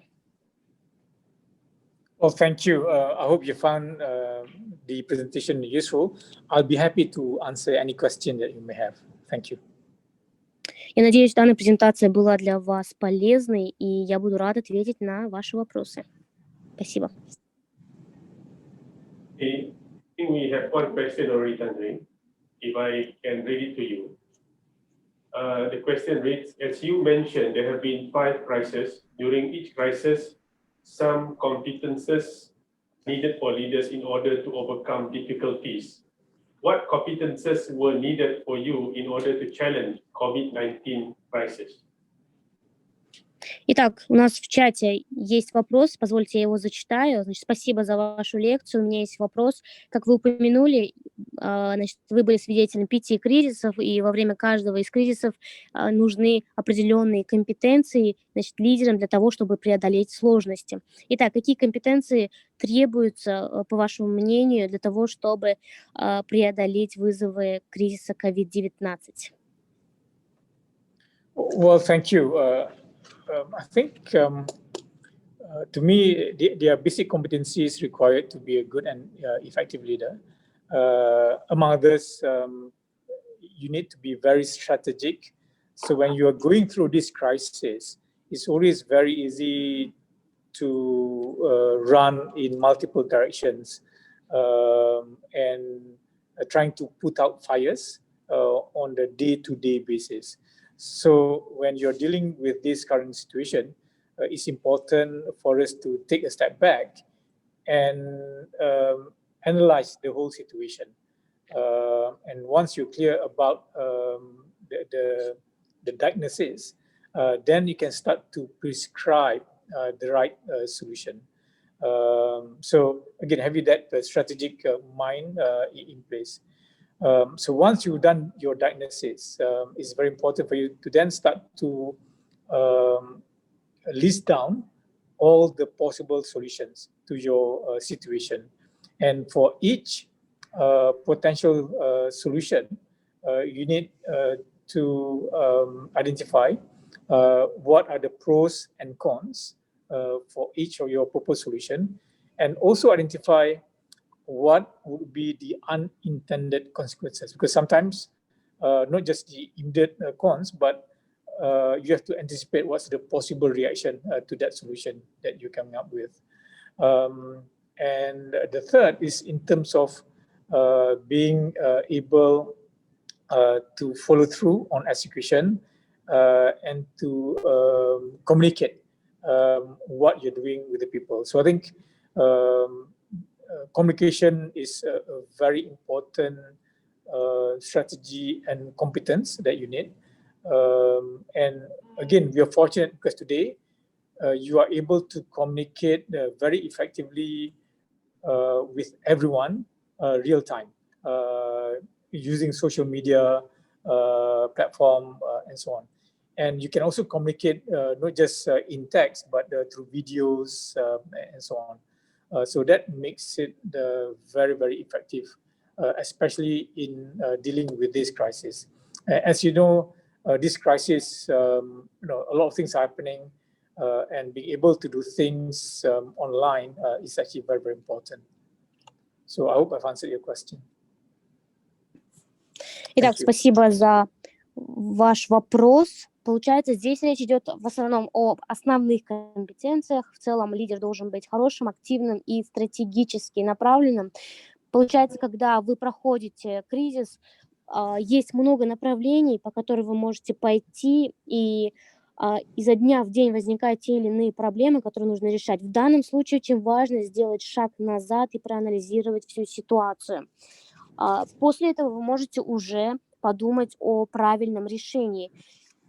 После того, как вы увидели полную картину, вам нужно составить, значит, перечень и список решений и далее подумать, какие будут положительные и отрицательные стороны у каждого потенциального решения. И самое важное, каковы могут быть непреднамеренные последствия, какова может быть реакция на принятое решение. Третий момент – это, конечно, коммуникация, это общение с людьми, находящимися вокруг вас, о том, что вы делаете, что вы предпринимаете. И это очень, на самом деле, важная компетенция, важный навык. И в данном смысле мы достаточно успешны, удачливы. Почему? Потому что у нас есть эффективные способы коммуникации в реальном времени. Это у нас социальные сети посредством различных видео и так далее. И что очень актуально как раз-таки в рамках данного кризиса. Онлайн-режим нам очень всем помогает. И я надеюсь, я смог ответить на ваш вопрос. У меня все. Thank you. Let me ask a question. I have a question. Yes, sir. I'm Professor Aktam Jalilov. I'm head of department at the Academy of Public Administration. I'm one of the former students of INTAN. I visited in 2008 strategic management course at INTAN in the framework of NTCP program. Thank you very much, Professor Abdul Wahid Omar. It was a wonderful presentation. And when we visited Malaysia, we visited the Institute Integrity. Also, we visited Putrajaya, where all ministries, parliament, and the office of prime minister and located in the one area. It was a wonderful experience. Today, you mentioned about the integrity. And from 2008, in this academy, I'm talking about the integrity after my visit to Malaysia. And this year, Uzbekistan has organized our agency combating corruption. So 12 years, I'm talking about the integrity. And there are many ways combating integrity. One way is punishment, another is religion, and the third way is legislation, improvement of legislation. But still, it is not easy task to combat corruption. What is Malaysian experience combating corruption? Please give us broader information about that. Well, thank you, Professor. It's great to hear that you've been here in Malaysia and attended the INTAN strategic course in 2008 and had the benefit of visiting Putrajaya. Indeed, I think the success of any country would be very much dependent, among others, beyond the strategy, is the need for integrity to be embedded in the society. Because to me, no country can progress if the people and the officials do not embrace integrity. I think that's fundamental because if the country is actually corrupt, it will never progress because whatever wealth created for the country will be taken away by a small group of people. Now, having said that, I don't think we have been successful in eliminating all forms of corruption.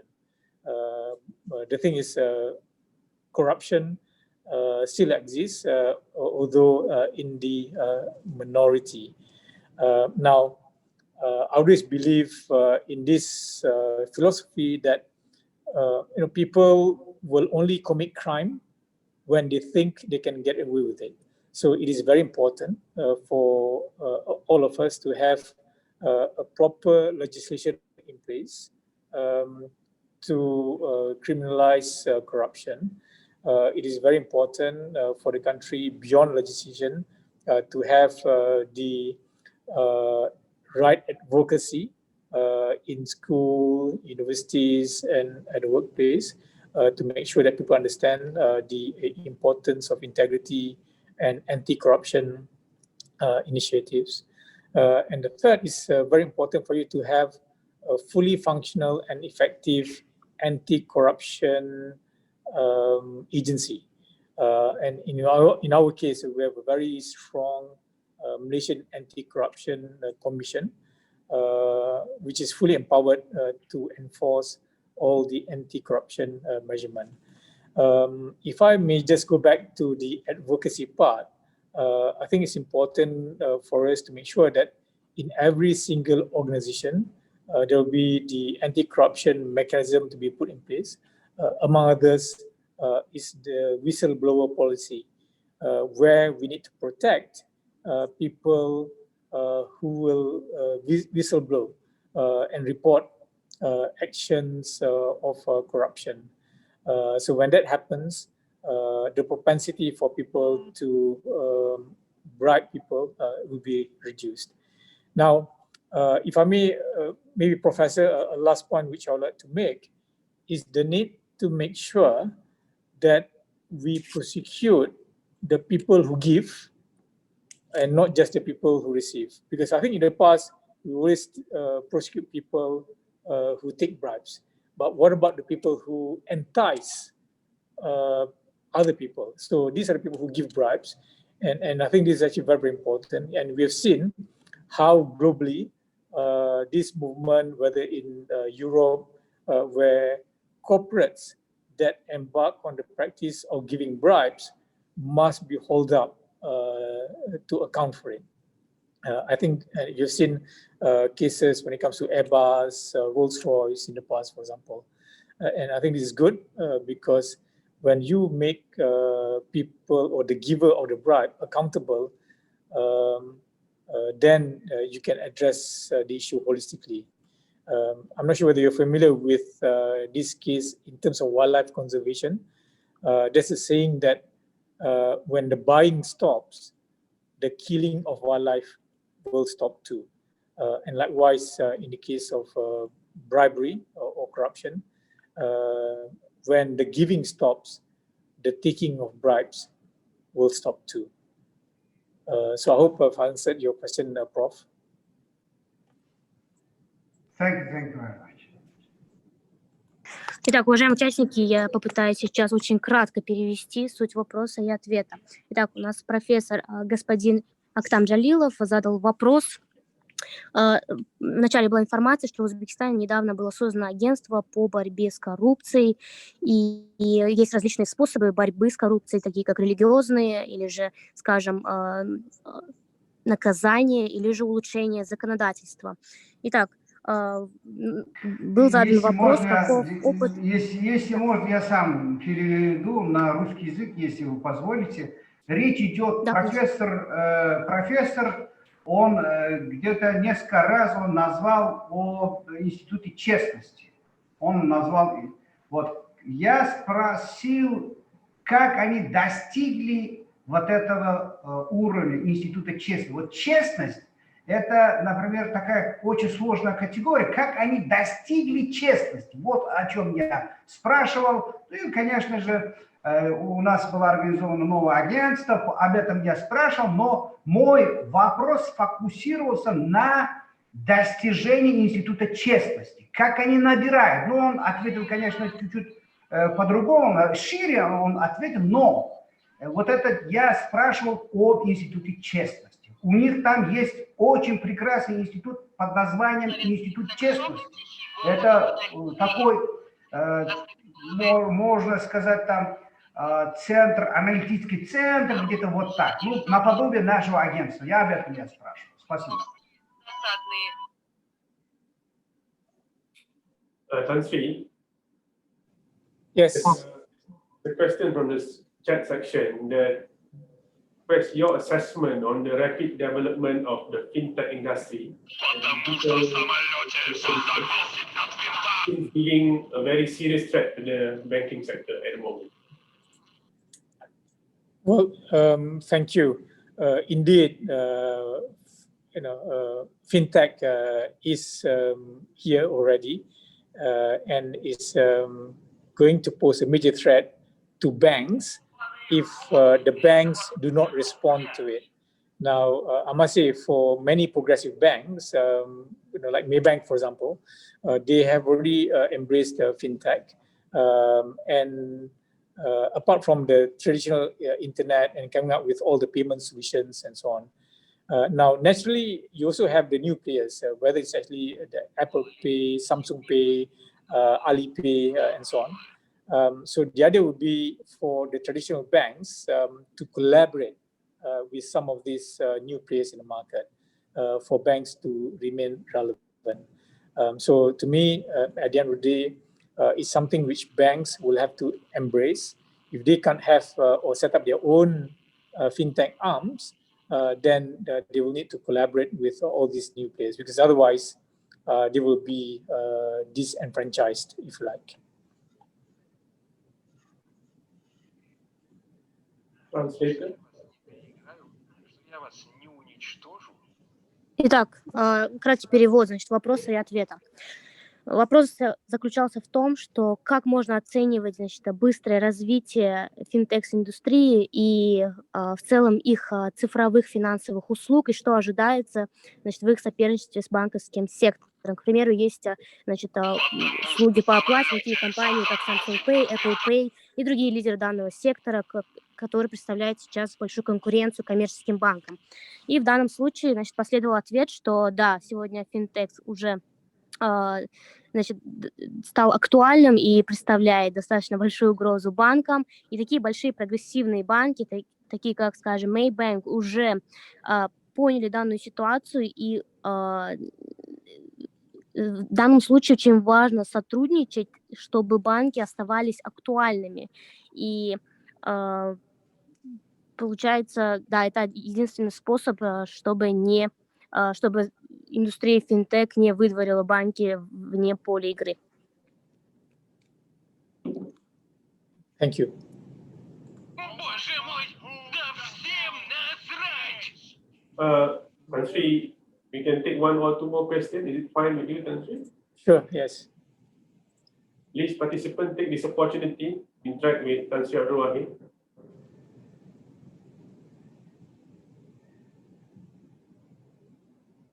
I'm pleased to inform you that we have more than 100 participants since we begin the session at 3.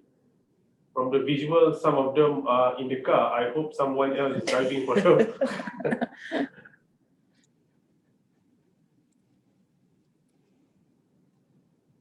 Maybe I can add one question, Tan Sri, while we Sure. You have the opportunity to work in both public and private sector. What could be the difference that you feel between the two sectors, sir? Thank you, Ismail. Now, I must say that in the private sector, although it is complex, you have multiple stakeholders, but it is easier to handle. Why? Well, that's because you are able to compartmentalize all the stakeholders to address their respective group needs. So, for example, in the case of Maybank, Maybank has got 60,000 shareholders, but all of them have got one common interest. They want shareholder value creation. Means that they want Maybank to make more money, and then to pay more dividends, and then with more profit and more dividends, the share price will go up. And then you have another group of stakeholders called the customers. So Maybank at that point in time had more than 10 million customers, but they all have one common interest in the sense that they want good customer service, they want competitive pricing, they want good products, and so on. And then you have another group of stakeholders called the employees. So Maybank had more than 40,000 employees, but they all have common interests in the sense that they want competitive remuneration, they want good career progression, and they want conducive working environment. Although, as I said, there are multiple stakeholders, but you can address them one by one. But in the case of the public sector, you have one group of stakeholders called the Malaysian public. So in the case of Malaysia, we have 30 out of the 32 million people, there's about 30 million Malaysian citizens. And they all come in various shapes and sizes, different expectations, different political affiliations. So it is not easy to meet the demands or the expectations of this group of stakeholders called the Malaysian public. So I guess for the civil servant in Uzbekistan, I think the challenge is still the same, right? We have this... Oh, sorry. So you have similar number of people, 32 million. You have the 32 million Uzbek nationals who have got different expectations. Can we remove this Petya, please? Because he is not from Uzbekistan.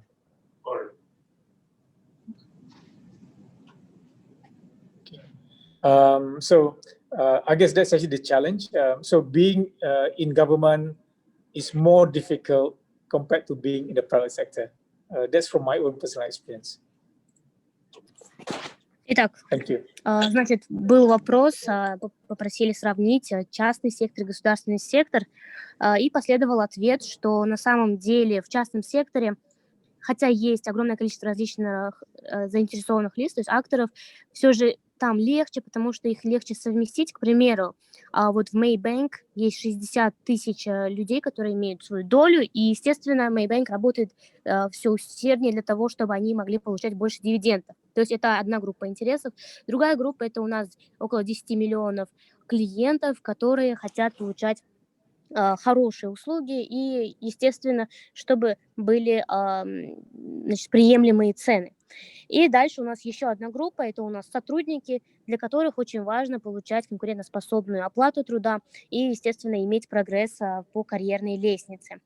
В данном случае, если мы говорим о частном секторе, то есть всего лишь одна группа, это у нас население Малайзии, которое составляет около 32 миллионов человек, и у всех различные ожидания. Получается, не очень легко именно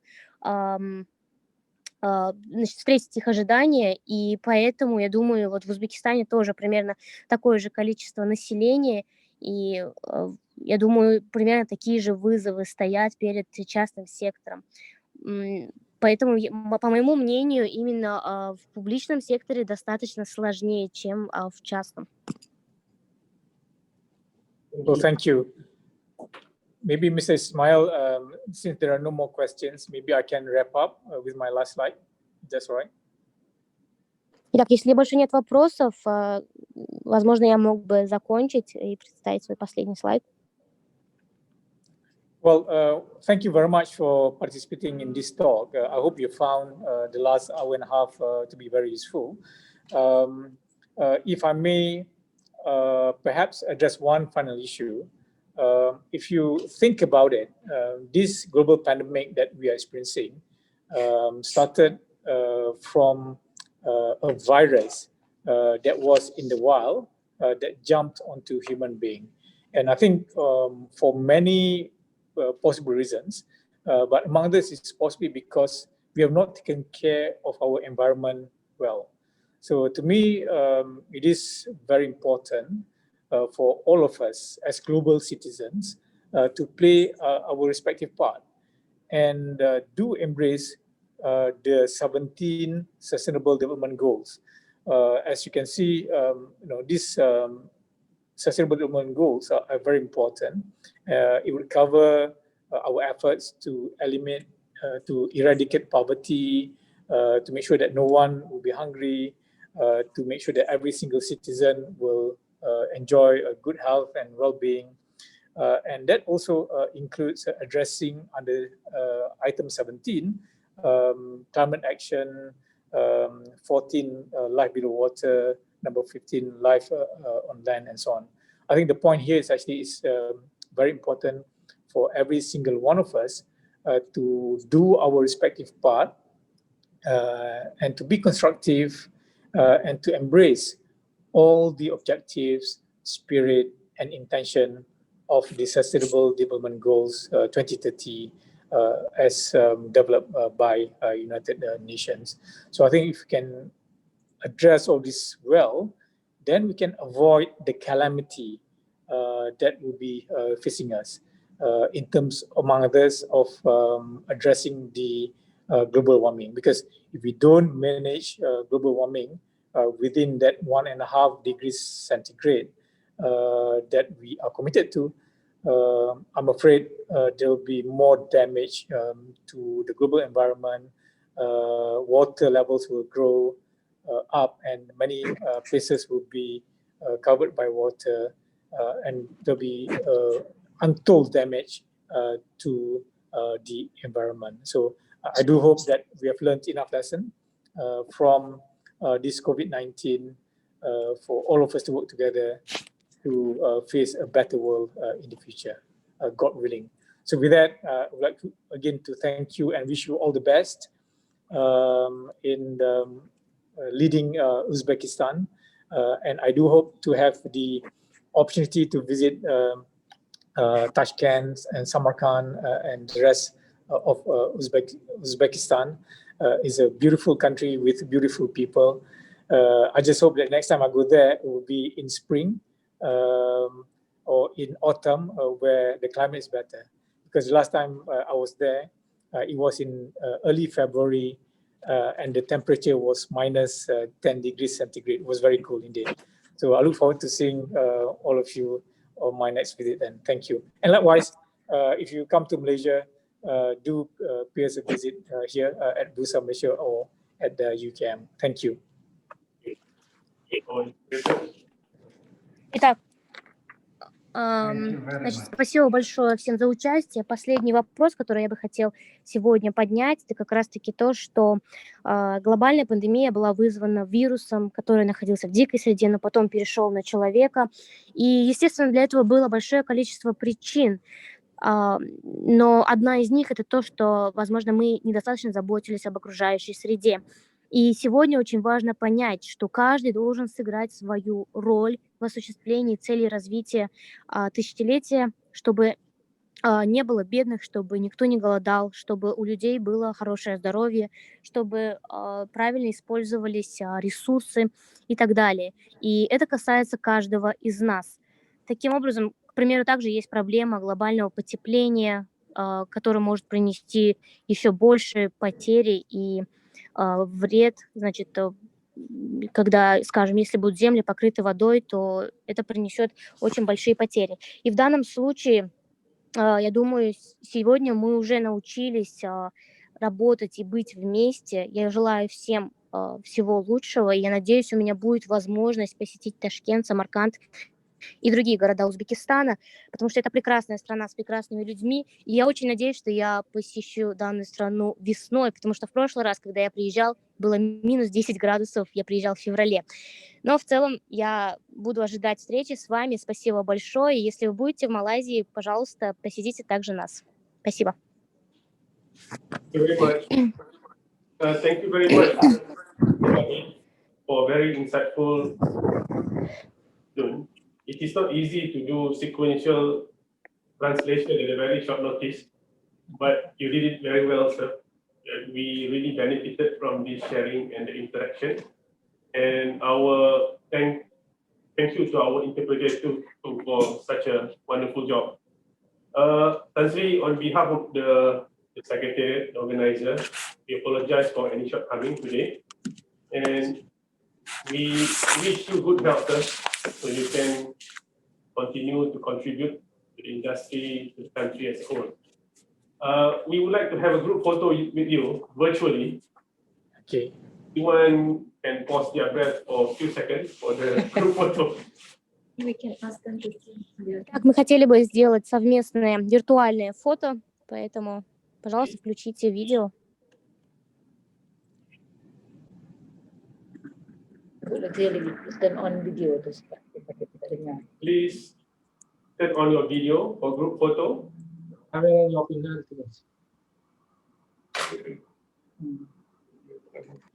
Чтобы мы могли сделать групповое фото. Включите свое видео.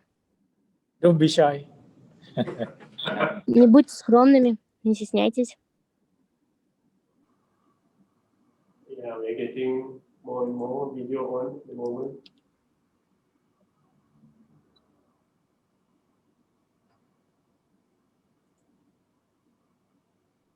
Dia mau tutup. Prefer. Ada ke tidak ada?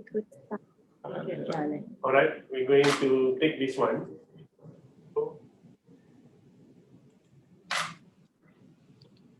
Thank you, Professor.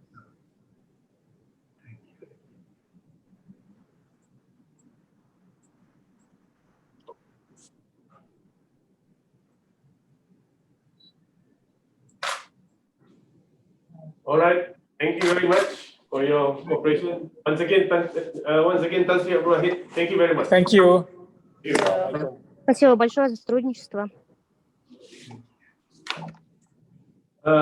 Before we end our session today, allow me to invite Ms. Zarifah Zahidi from the International Section of INTAN for the closing note. Silakan. Bismillahirrahmanirrahim. Assalamualaikum warahmatullahi wabarakatuh. Distinguished guests, ladies and gentlemen, Alhamdulillah, we have reached the end of the strategic leadership webinar. And on behalf of the organizers, it is a privilege and honor for me to provide some closing remarks. As with all such events, I am confident through the instrumental sharing from our guest speaker, Tan Sri Abdul Wahid Omar, this webinar has had our minds to be assailed by a torrent of ideas and inspirations, information and strategies, interpretations and visions in leadership. Indeed, there are abundance of insights and wisdom for us to reflect upon.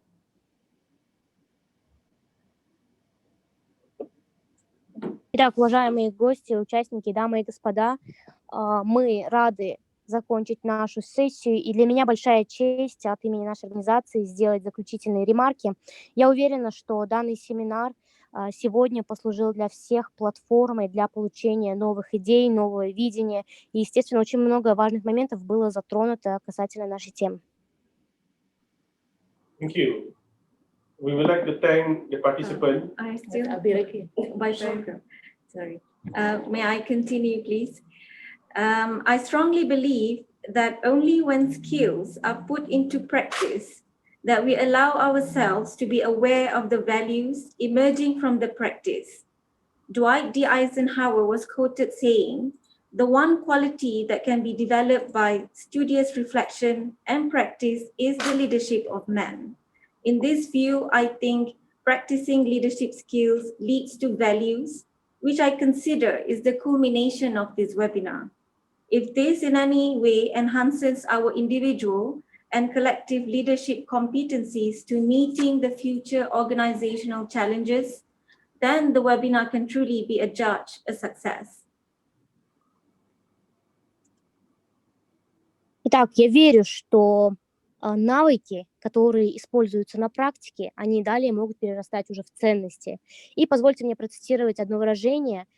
То качество, которое может быть приобретено посредством практики, это как раз-таки лидерство. И я думаю, что если мы все пришли к данной мысли, то этот вебинар прошел не зря. И более того, все те компетенции, о которых мы говорили, они как раз-таки помогут нам бороться с теми вызовами, которые будут стоять перед новыми современными формами организации в будущем. Distinguished guests, ladies and gentlemen, to deliver a closing remark is indeed a set task because we shall be closing the door on a lively and stimulating intellectual discourse, as well as bidding farewell to you and our fellow counterparts. But before we bid our farewells, I would like to now say thank you to those who have been involved in the running and success of the webinar.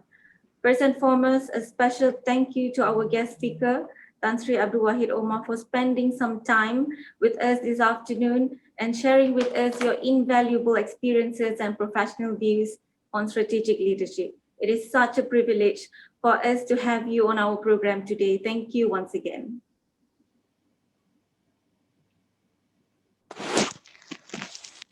Итак, уважаемые гости, дамы и господа, вот достаточно сложно делать заключительные ремарки, потому что это такого рода закрытие двери к интеллектуальным обсуждениям и в нашей платформе, где мы получали новые идеи. Но перед тем, как мы закончим наш вебинар, я бы хотела поблагодарить нашего спикера, господина Абдула Вахида Омара, за его время, за то, что он поделился с нами своим неоценимым опытом.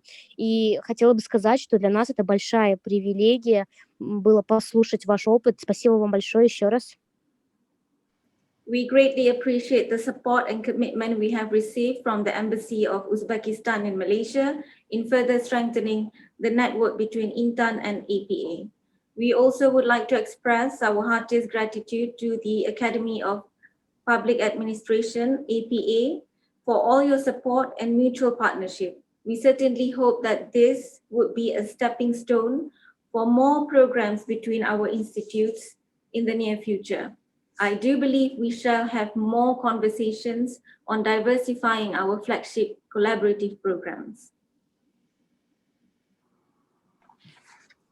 Итак, мы также очень ценим помощь посольства Узбекистана в Малайзии и хотели бы также поблагодарить Академию государственного управления за вашу поддержку, за партнерство. И я думаю, что у нас будет больше проектов, и данный вебинар станет как раз-таки шагом к дальнейшим проектам, к большим обсуждениям нашей следующей деятельности.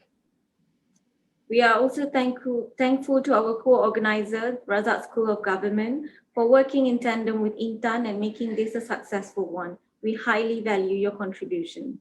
Last but not least, thank you to all the staffs who have spent time and efforts to see this program through.